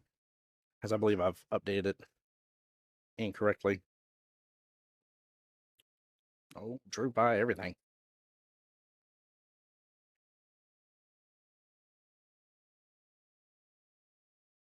Oh, she's on the phone. She can't hear me right now. Chat, bear with me for just a moment. I'll get a get a proper score update.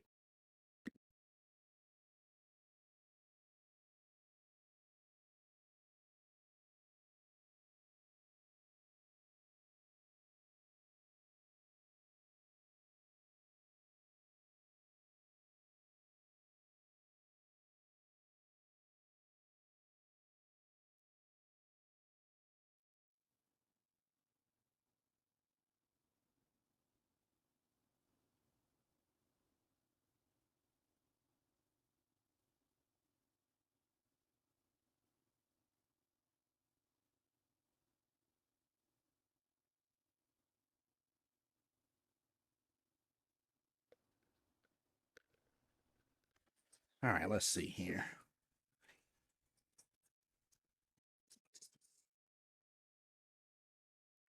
Four Amigos definitely are at 11. And let's see, Drunken Jedi, TJ had 3. Zag's at 4, that's 7. The 1 is 8. Okay, score's up to date now, chat. We are good. We're doing okay.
All right, chat, back with you guys.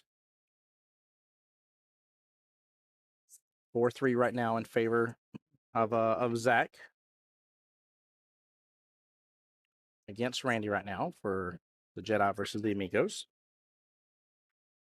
I will say, though, Randy's on a bit of a tear over there right now.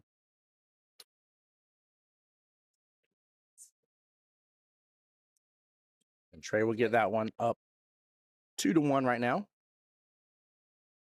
Yeah, day's going by, which I can't believe it's almost 4 o'clock, but day's going by really smoothly. Really, really smoothly. Everybody's having a good time. But it's going to get quiet here soon. This round's going to start knocking out some teams. We'll lose, let's see, one team each will lose from the Masters and Padawan from being knocked out. And for the ladies division, I think it's 2 teams. No. We're not in the knockout turn yet for the ladies side. They still got one more round before that happens. But we will already know who's in the semifinals for the ladies, though, coming up for next round. That's right. That's right. It's the cheer on hubby.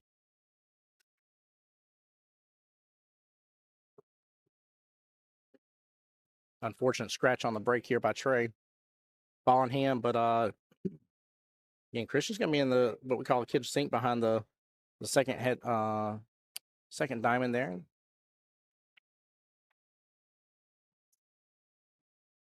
So he'll have his choice, but might have a little bit of distance there unless he goes for maybe that 10 in the side pocket that he's staring at mighty hard.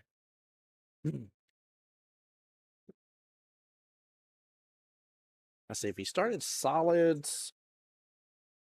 I know you got kind of the 12-9 situation to an extent up there for stripes. Somewhat 5-ball and a little bit of situation there for solids. Might have access to it right now. If he does, he should be sitting really good. If that 9 goes by that 11, which it looks like it has room. 5-3 in favor of Zach.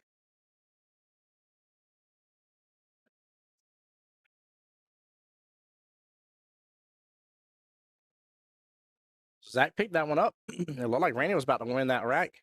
Hi, Mama Lane. And guys, I'm pretty sure, I think both the 9-ball and the Jack and Jill doubles filled up. Keep in mind, we do take wait lists, guys. So even if you see that's filled online as well, because that's our next 2 Vegas qualifiers coming up here in Jacksonville. Even if they are filled, don't hesitate to text the office. Let us know. Make sure you have a partner in mind.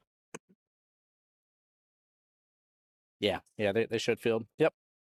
But yeah, we'll still take wait lists, guys. So if anybody's asking or wondering out there, like, should I sign up? Should I not? Definitely sign up. Let us know. Let's get you on the wait list. That way you'll have an opportunity. So.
That's right. Christian Daniels was rooting on TJ earlier to play good. He was trying, man. He's trying to get in gear. Like I said, just started watching this game, and just based on previous stuff I've seen with TJ, he has the capability to do the shots he was doing. I don't doubt he has the capability. He just didn't have the capability today, and he was still trying to do them, and it wasn't working out.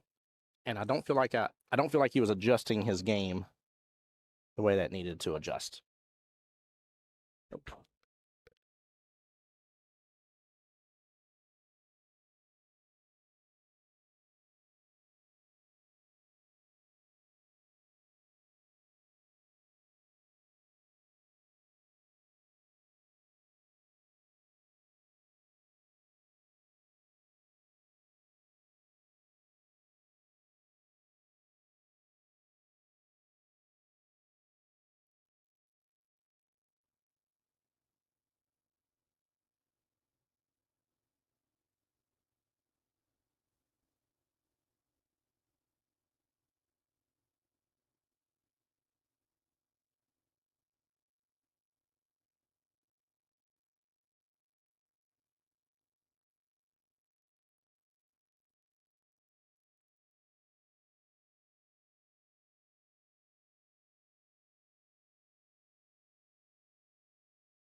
Chris Daniels, as soon as I see Mr. J Money again, I'll tell him you said hi.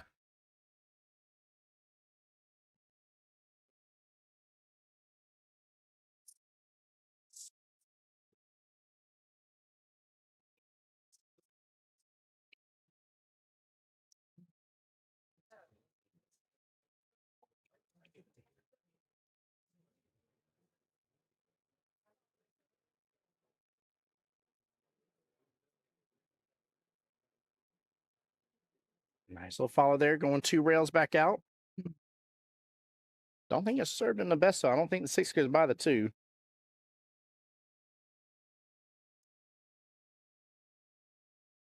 He would have needed to put a lot of pace on it.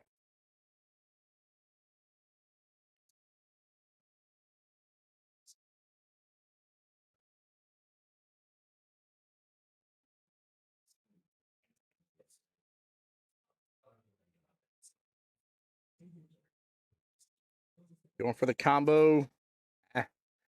He's opening it right back up for Christian. Christian needs to take advantage of this. Close this out right now. 13 ball, bottom right-hand corner pocket. Probably to the 8 top right, but he's looking at the 8 to the top left.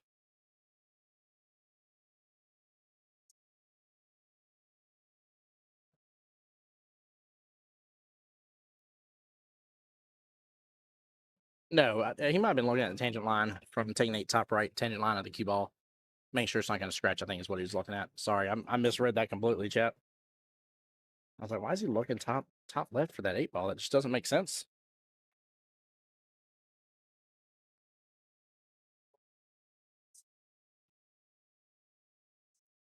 He pulled it back quite a bit too.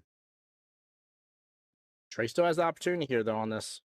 That 2 slides by the 6, of course, is above it. Coming back out again, as long as the 6 goes by the 13.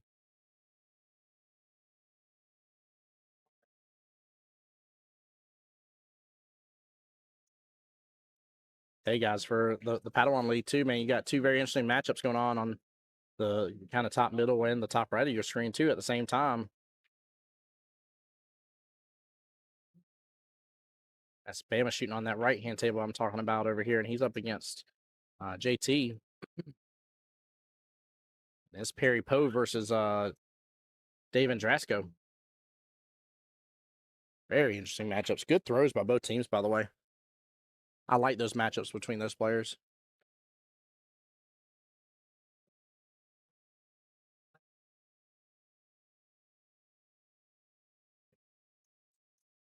Great lead by Christian. What a defense. What a defense.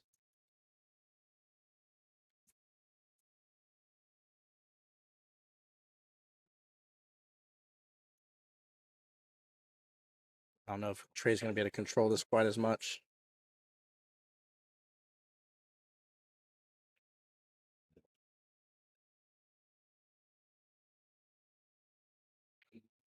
Yeah, he came right back around where the 8 was in the block. That was my fear right there, chat. Can he get a hold of the 2 at all?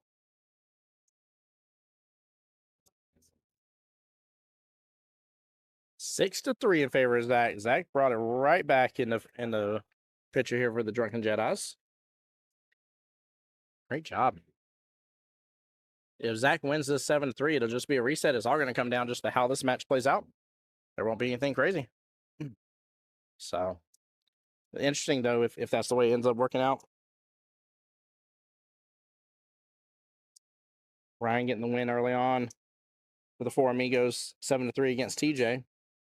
And then if Mr. Zach Burgess there can pull out the win against Randy, I don't know, but Randy's been giving him a run for his money. So I'm going to say right now for sure I favor Zach to get the win 7-3. I think it favors him just because of 4 rack difference. It's going to be tough to come back from, not impossible. But Randy's been giving him a run for his money, so.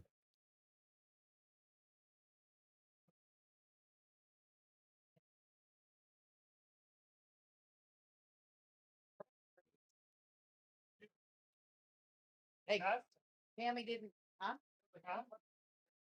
Did I pass? Yeah. One for nothing, you think? I told you guys, man, this is the celebrating table over here with people today. I love it. Definitely come and celebrate your win with Mike and how you've been playing. Him and Kelly both love hearing about that. So Trey gonna call that right-hand side pocket. Have the chance to be up 3-1.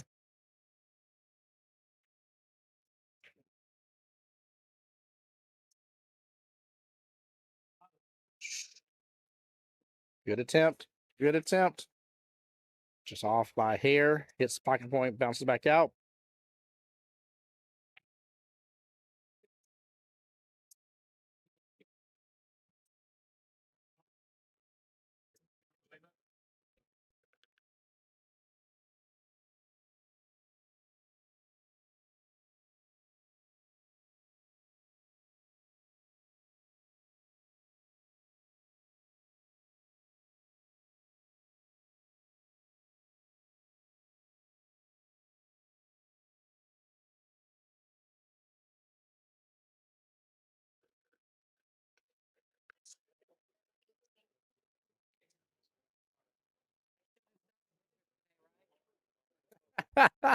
I love it. Mary Turner's got the right idea. She just looked at Mike and said, I can still do selfie pictures, right? Make it happen, he says. Absolutely. Get some good defenses, by the way. Get some selfie photos. I love it. I love it. I tell you, that's been one of the most fun things we've done in Jacksonville APA. The whole division rep selfies. You guys have just taken and ran with it. It's been a lot of fun to see it happen.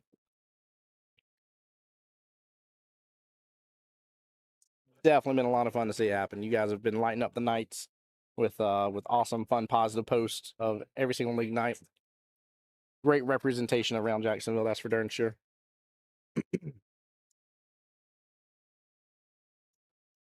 Good hit, good leave. A little cut potential there for Christian, but not a lot, man. This is tough.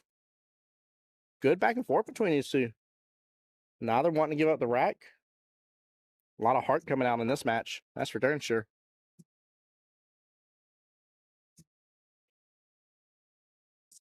Easy as a pool player, I'd say, to get frustrated at these matches here and just be like, all right, enough's enough, and slam something or try to get it done and over with. And that's when you're going to make your mistake.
All right, good out by Christian there. Should be 2-2 right now. I still see the battle going on between Zach and Randy, so that one's not finalized yet. And then I've got to find out when Dave comes by because his match between him and Perry Poe's over. And I am interested to know what was the score of that matchup. Very, very interesting. That's I said that match and then Bama versus JT, I think are two phenomenal throws by both teams. I really like those pairings against each other. I don't feel like there was a very specific, clear winner.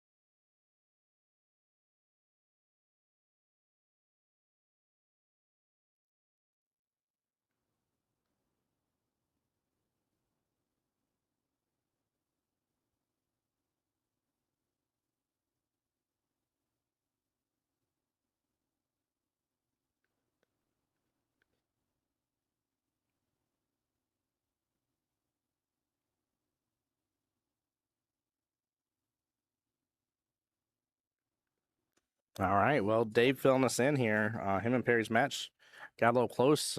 Dave was telling us about how he had an unfortunate hang on the 8 and a random 8 out of turn situation that he said was just a weird, very weird situations where he was just grabbing it on how it like kicked in and stuff. I was like, yeah, one of those just weird flukes. He's like, yeah. But overall, he said the match went well. Him and Perry fought hard, and it was 7-5 in favor of Dave and Drasco there at the end. Well played. Well played.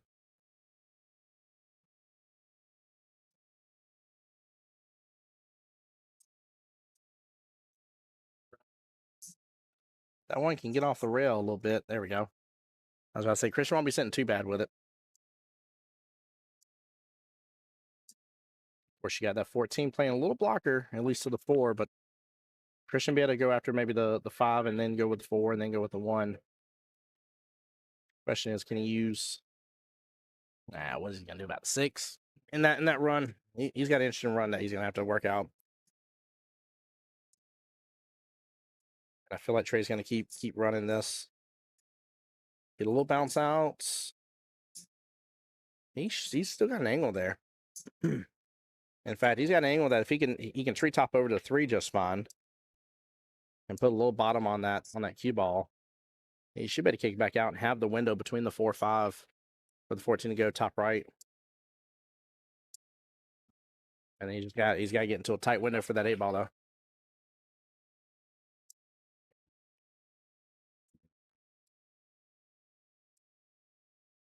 Oh no.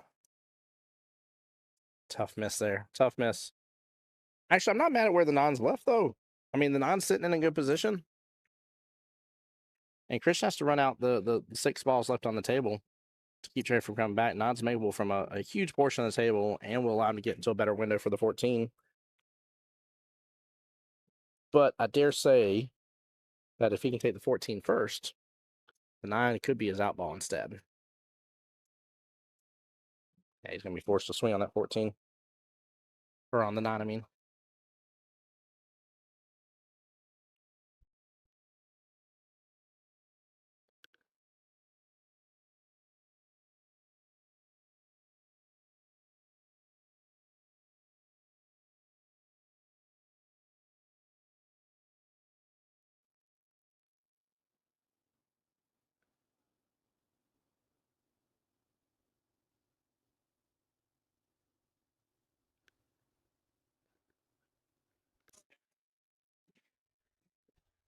Talking to Cody.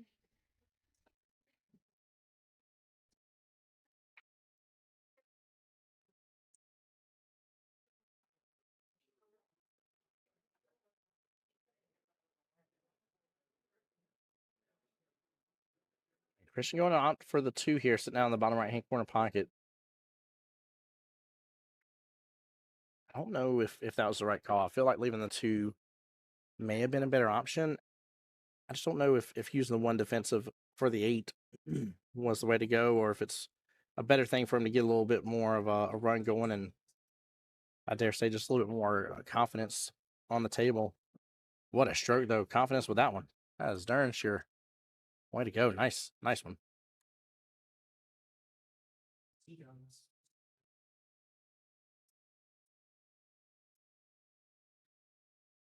Looks like he's going to end up possibly even the 3 as his out ball to get to the 8. I just don't know if he's going to be able to stay above it. Yeah, take the 3 bottom right-hand corner pocket, because ideally you want to take the 4 here, then the 1. But he might have to go and take the 1 now.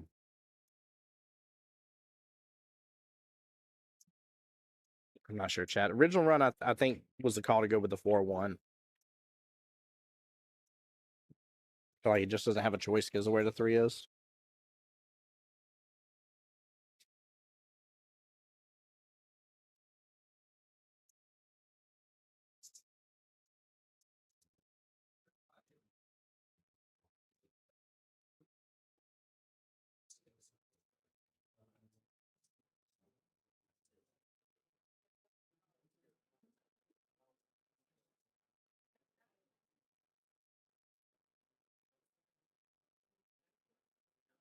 Yeah, just as a reminder, what we got coming on the rest of this month here. So, usually, normally most streams go on for 2 days, Saturday, Sunday.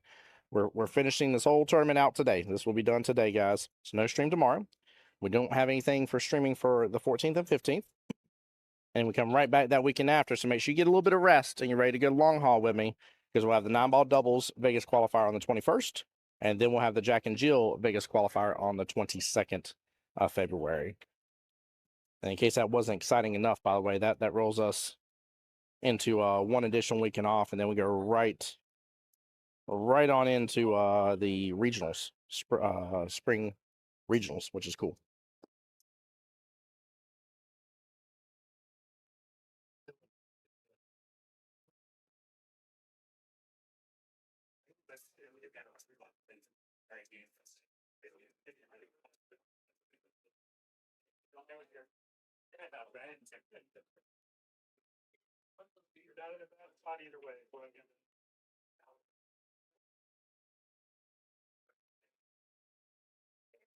Good try.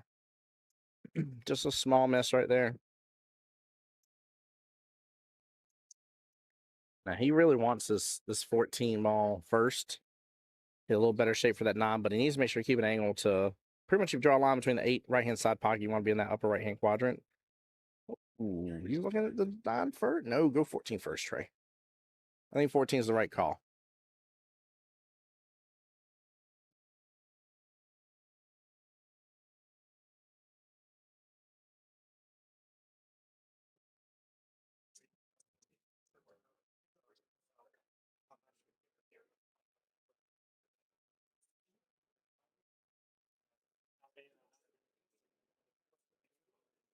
A little bit. There we go. There you go. He set up good. Little force follow. Come off that bottom short rail. Pop right back up. He can be fine with this. Focus on this match. 6-4 in favor of Zach. Means Randy got that last one against him. Thank you, Jess.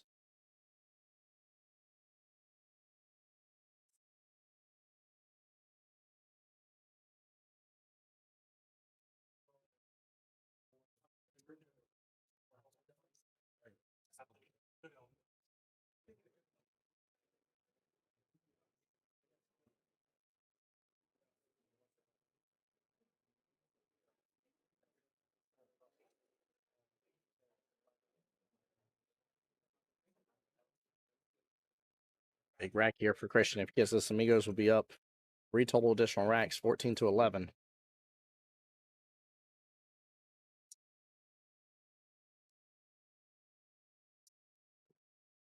Nicely done. Good out by Christian. Well played. There we go. 14-11 overall score for the teams. 3-2 overall score over here. 5 racks of 8 ball are done. We're on to 9 here, chat.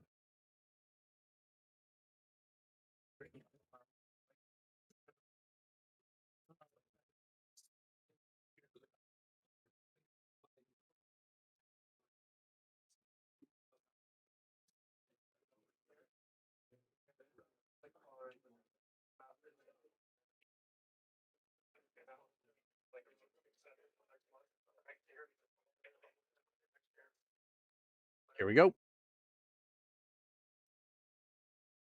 Let's see how these rats go now. I'm going to change the game up.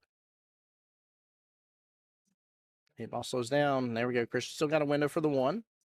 Keep in mind here in Masters, they are allowed to push. Push will allow them to call a push. They can push the cue ball where they want to.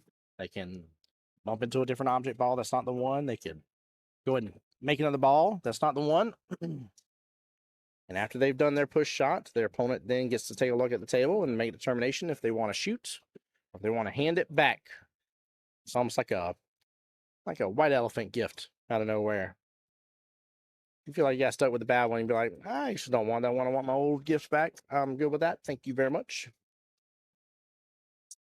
There we go. Nice little combo hit, I'm sorry, from the 1 to the 2. Great setup for the 1. 4 ball be next in the line. Again, keep this one a little simple if you want to, and working towards the 4 top right, or take right-hand side pocket. Ooh, you wanted a little something there, though. You kind of didn't want to just be right there on the 4 like that to the top left. Look where your 5's sitting. Mr. Dakota Grady coming and checking in on the stream. He says hi to everybody.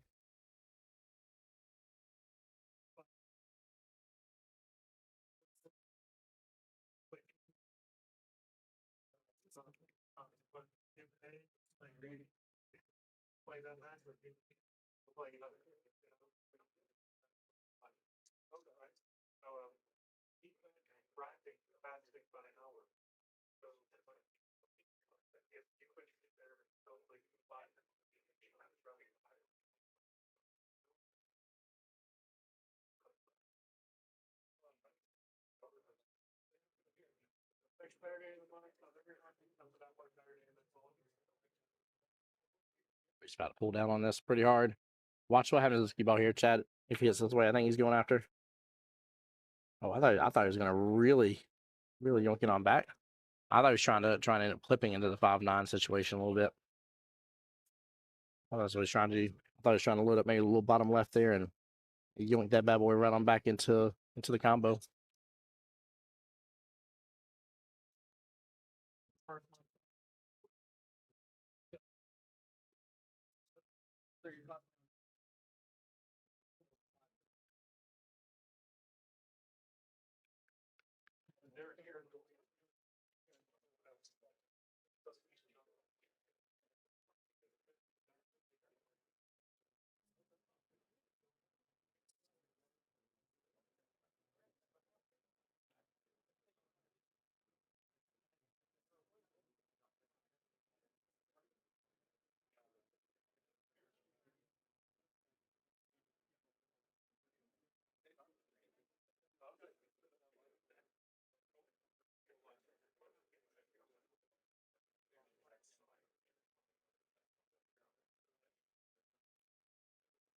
He's going defensive there. Actually was going for the bank. I'm assuming how slow he hit it.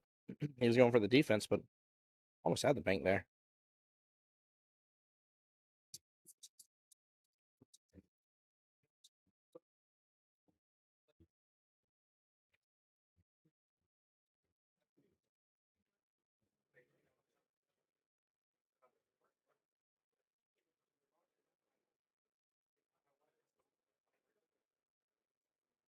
He avoids the corner pocket. Good shot. Tough relief here on the face, but good shot.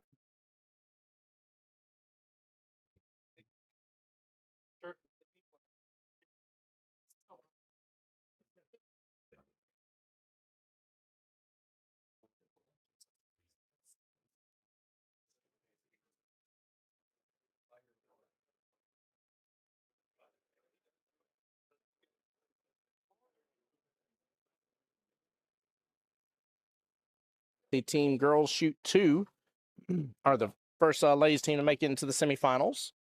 So they're waiting on the match between Duval Daisies and Big Girl Pants. They'll play the winner of that in the semifinals. Yeah.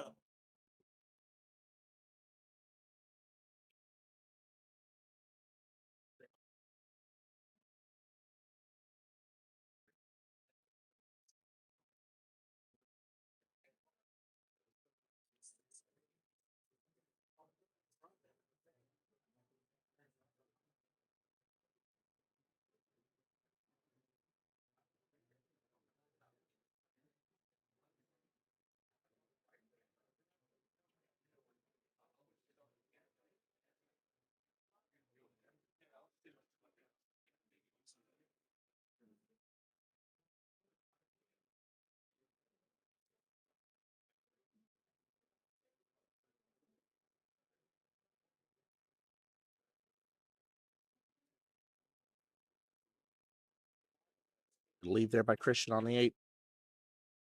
Just come off the rail, take 9 bottom left. Nice little stroke. If you ever stroke, you can still take 9 left-hand side. I mean, in fact, it may even be better because 9's not even a full diamond outside of that. Sure.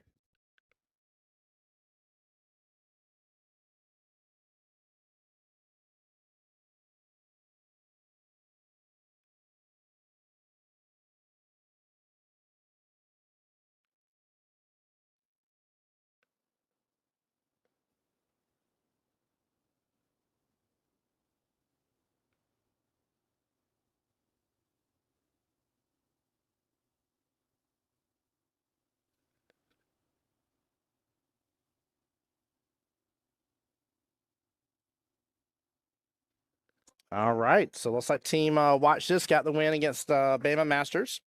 JT won his matchup against Bama 4-0. Only had to go to 4 with where they were at. Let me get this updated here. Christian getting the win there. And I see Randy getting the win as well. But with that being said, Team Watch This is the first team in the semifinals for the Padawan Masters. Or not semifinals, forgive me. Let me rephrase. Into the finals. So no matter what, Team Watch This either will be going on to Vegas for the Vegas experience, or they'll be going to represent over at the Southeast Challenge this year. So no matter what, they've won themselves a tournament. Way to go, guys. Big congratulations.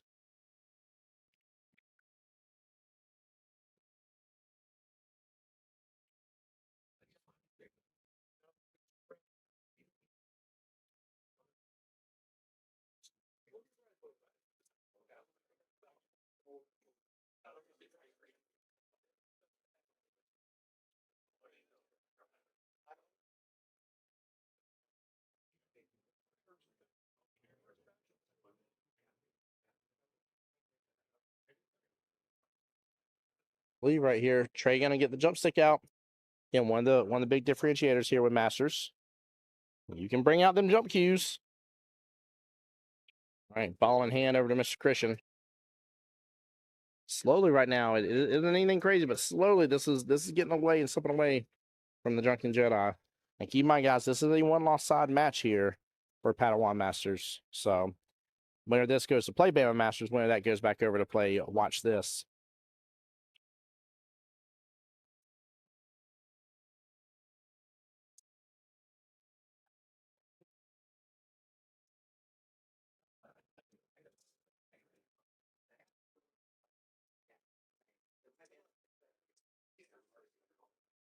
Jess updating us 6-5, still in favor of Zach. Randy's making a good comeback. Like I said, he's had a great match over there from what I could tell. Anyways, the couple times I've been seeing him shoot, I haven't watched all of it. You know, I'd say the 6-3 score that it was, you know, wasn't indicative of how that match has actually been going. The match was way closer than a 6-3 score, from the times I've seen it. Now I could be wrong. Yeah, they may have a different outlook on it, but.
All right, what do I do?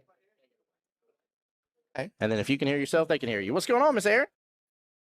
Hello, Mr. Timba. Hello, how are you today? I'm wonderful. How are you? Good. Is PJ behaving? PJ is behaving. Yes. I'm so disappointed. And he's not wearing a nasty t-shirt. My favorite is still I always want to word it wrong. It's cremation is my last chance at a hot body. That always cracks me up. That one is in the laundry right now. That's a good one. That's That is a good, clean one of his chat. He gets some unique ones. So what's new? How's life? How's everything going? Everything's good. Good, Just good. came out to support the ladies and, loving watching some of the Masters players. Yes. Some good games going on. Not on the live stream, but across the room. So it's good. Oh, we got that. No, it's definitely good. It's a good day of play. Now, Aaron, forgive me because I'm bad at remembering things. Were you on a ladies team this session? I was not. Okay. I did want to play and had a lot of stuff going on with the daughter with her wedding. That's right. Y'all did. Yeah, yes. congratulations on that. Thank That you. was big. I remember now. Yeah. So Yeah. it felt like I didn't feel that it was right to commit if I wasn't going to be there, because I Yeah. feel like when you're on a team, you got to be there for Yeah, the team, 100%. right? 100%. So We had an interesting question come through the office the other day, and it was, is there anything wrong with me being on both a ladies team and a masters team? And the answer is it's allowed, but like you just said, it's kind of hard to say yes that you should do that because, you could have, I mean, they could be playing at two different venues, Mhm. and you got to be there on the same day for both teams. Well, Tim, So- you and I both know that I'm never going to get to Masters level, not in this lifetime. So I don't I'm know just that. kidding. I've seen you shoot sometime now. I've seen you shoot. So I love it. Mikey, everything's still being played out, brother. You haven't missed anything yet for any of the divisions right this second. So you're asking who won Masters. So right now, sitting in the finals of Padawan Masters, team Watch This. They just got their win a few minutes ago against Mama Masters. And then the match, as far as I know, between the Monstars and Mako Monsters is still being played out right this moment. Yeah, they're on tables 19 and 20 right this second. So we got to see Mako Monsters earlier get their win, come down to essentially one rack is what it came down to. This is an amazing setup. I've Like it? never actually, yes, it's So- different watching it from home. So this is Jacksonville APA Facebook and YouTube, and you just tell by the different icons. And then this is my YouTube. At any point in time, you can have chat coming through on anyone's, and then we commentate from this monitor because that gives us our in the moment streams. So that way we're talking based on what the camera's seeing, and so that way it syncs up for the live stream. So that way we don't predict the future because we commentate on what's happening live. Well, you always do an amazing job, I appreciate and you. we I love it. we appreciate you. I love it. So- I love getting to do this with you guys. I'm so grateful to, like I said before, Mike Kelly and Jacksonville AP as a whole. Like, there's a lot of love and support in this this community. This would never happen without that love and support. So You do an amazing job. thank you for that, Miss Ann. I appreciate you, my dear. What a stroke by Christian. Oh no, I just see where the cue ball finalized. It's all the way down towards the bottom left here. What a shot, but he's a ways away. Is he hoodwinked? It kind of it looks like it's a little back cut. Yeah, it definitely is a little back cut here. It's a way tougher shot than it had to be. He amplified on that 8-ball a lot.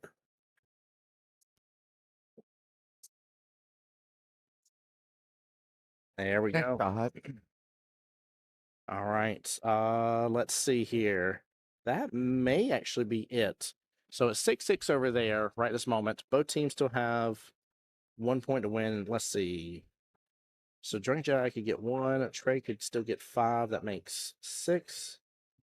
Yeah, guys, this is 1 rack away. If Four Amigos gets a singular rack, if my math is right, this is over because Zach and Randy's match on the right hand side that we don't see here, guys, is 6-6, which means a point could go. Who's on what?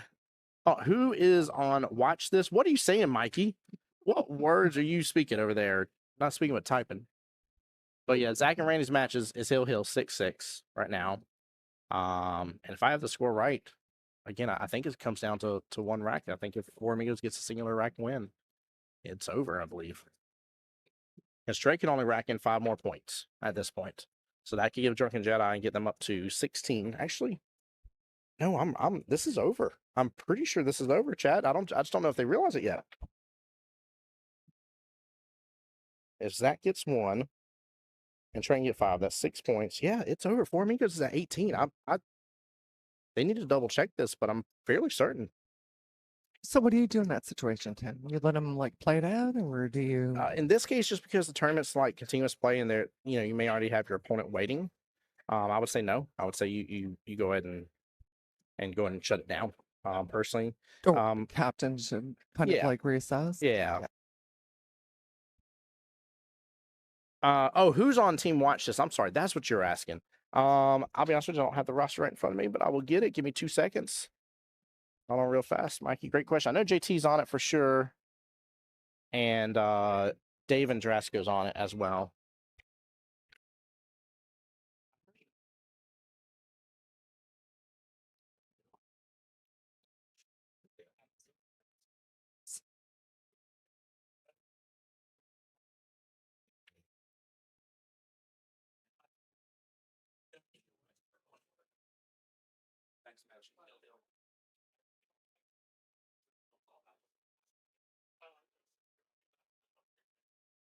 Yeah, so Team Watch This, Dave and Drasco, James Brown, Mr. Willie Moscone, and JT Isabella.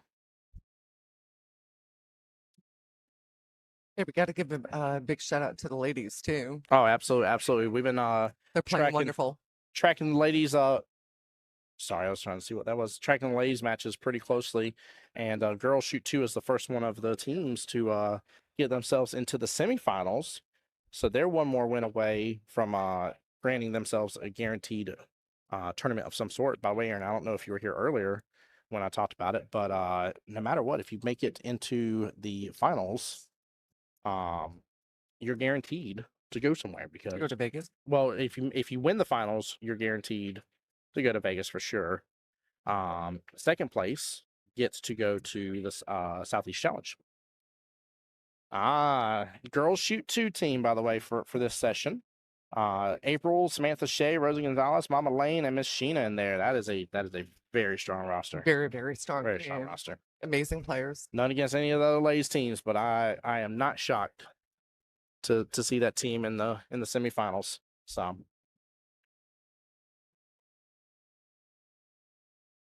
Smitty. I love Smitty. Me too.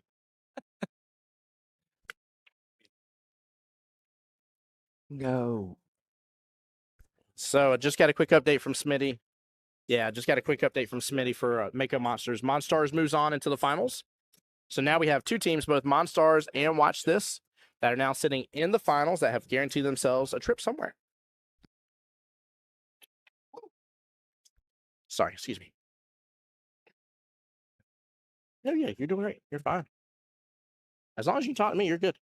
That's all that matters. This is like nerve-wracking. That's what I always tell Crazy. everybody's like, I don't know if I can do commentary with you, Tim. Well, no, Like, can we it's talk? not that. I don't think that people understand actually what goes on behind the scenes while you're doing this. It's a lot. It's a lot. I had one guy crazy. think I was being a complete in a rude way a smart aleck. And when I made a joke, he's like, man, he's like, you have a lot. I said, yeah. I was like, I can launch a rocket ship from this. And he was like, okay. And I was like, oh, I mean, as a funny joke, by the way. I was like, we don't know each other. He's like, oh, okay. He's like, I thought you were kind of at first being like a little rude about it, like, oh yeah, I got a lot of stuff. And I was like, no. I was like, it is a lot to deal with at once. There is a lot. And I'm very humbled by it. Appreciate it. Watch it all the time. Like, we have the YouTube up. We have it on, like, yes, y'all do. Swimming by the pool, crazy. having it on the outside big screen TV. Not swimming by the pool right now. No, not right now. It's really cold. Somebody was telling me they're like, you'd be swimming if it was a heated pool. I was like, I'm not swimming in a heated pool just to get out in 40-degree air. I said, I'm not doing that to my life. I don't need that type of negativity. No, I don't need my body to be like, oh, you're roasting like a lobster. You just frozen solid. Like, no, sir, no. I don't know how people do that or why people do that, but there's too much lag time between me getting out of the pool, grabbing a towel, and getting my butt inside a warm house. Like, there's enough time that air is going to absolutely affect me and make me just freeze my butt off. That would be the moment that you actually walk out with your suit on and you realize how cold it is. Oh, my Lanta. Oh, my Lanta. I love the fact that so many people are watching this. It's great. Oh yeah. Right now between all 3 channels, we got a combined 32. We were up to about 40 earlier, and we'll have more as the day goes on. A lot of people tend to tune in to the finals here, which we're gonna have to see depending on timing what finals we can get in on the live stream. That's gonna be the hard part. So just because I'm ignorant, so does Masters have a sudden death level, kind of like, you know, an APA tournament would have? Like, They do not know. That's why I like the fact that Mike Kelly do it with this, where they put them on 2 teams or 2 tables at once.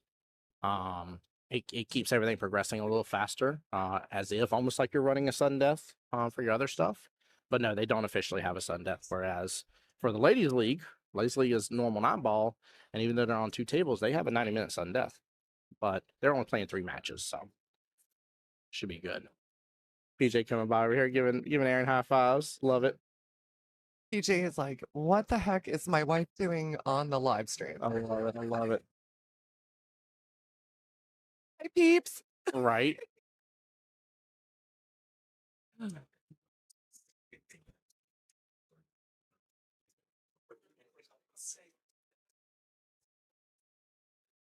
I love Christian. Met him probably like 2-3 years ago when PJ was playing like Padawan Yeah. with him. Great guy. Good shooter. Bless you. Yeah, unfortunately, I haven't had too much time of hanging out with Christian and stuff. So somebody I definitely want to get to know a little better. Super nice guy. So, From my experience. Yeah. With him. But good chin there, Christian. Good job. Yeah, good shot for sure. Yeah, it's gotta be because Ryan, let's see here. Let me think this over here. Ryan won his match definitely 7. Right now, Randy's on his match 6. That's 13. Plus 5 makes at least 18. Yeah, I'm off on 1 point here as well. That's why. Hold on here. Yeah, it should be it now. I think I was off on the score, but I think this is it now for sure. So Yeah. last try. Yeah, this is over. I see Zach going over to sign sheets and stuff. So with that being said, guys, congratulations to the 4 amigos. But seriously though, congratulations to them. Well played, well done. It's fun to get to see Ryan play his matchup. For sure. And then we got to see a little bit of action here between Trey and Christian. We didn't get all of it, but Christian was shooting good, man. Yep, love Ryan too. He used to play in our Oh, we're off. No, you're good. I just muted mine. Yeah, love Ryan. He was he used to play in our Monday and Friday night team, and okay. yes, Got some history with him. got some history. Yes. Well, Tim, thank you so much for letting me just kind of say hi. Hey, thank you for as always, guys. I was asked this the other day too as well. About coming on stream. I had somebody be like, do you think I could like potentially maybe possibly like could potentially one day maybe, and like they kept giving all these like extra things. I said, hold on. I was like, do you just want on stream and do commentary with me? I would love to. I was like, yeah, like the main thing we do here is that we want you to be Jacksonville APA. This Jacksonville APA stream wants you to be Jacksonville APA. So there's that part of it. Obviously we don't do any cussing, family friendly here. We call them pocket points, for example. And then I've done very on this. You've done amazing. You've done amazing. So I always love having things. It's a better stream having somebody on stream with me, as always. So we always appreciate it, and don't hesitate to try to let me know that you guys want to come over and do some commentary and hang out for a moment here, guys. There's nothing wrong with it. And guess what? One day I didn't do commentary, and one day I did do commentary. You know what I mean? Like it all took a chance of getting behind the mic and taking this on.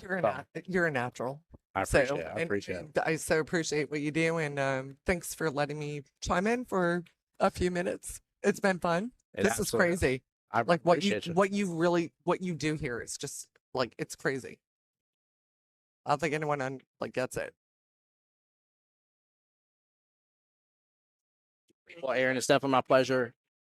I'll talk to you soon. All right, bye, Tim Bob. All right, guys. So we got a minute till the we need to get some ladies on here. Okay, sorry, Ryan.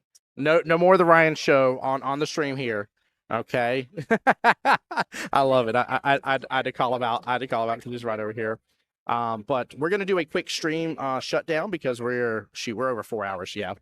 Facebook gets mad anyways at the 8-hour mark, guys. So don't go anywhere here, guys. Make sure you're paying attention to Jacksonville APA's Facebook, Jacksonville APA's YouTube, and my YouTube as well.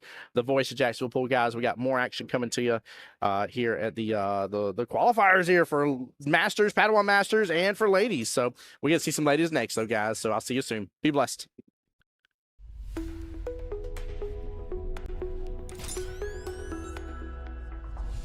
The Voice of Jacksonville Pool.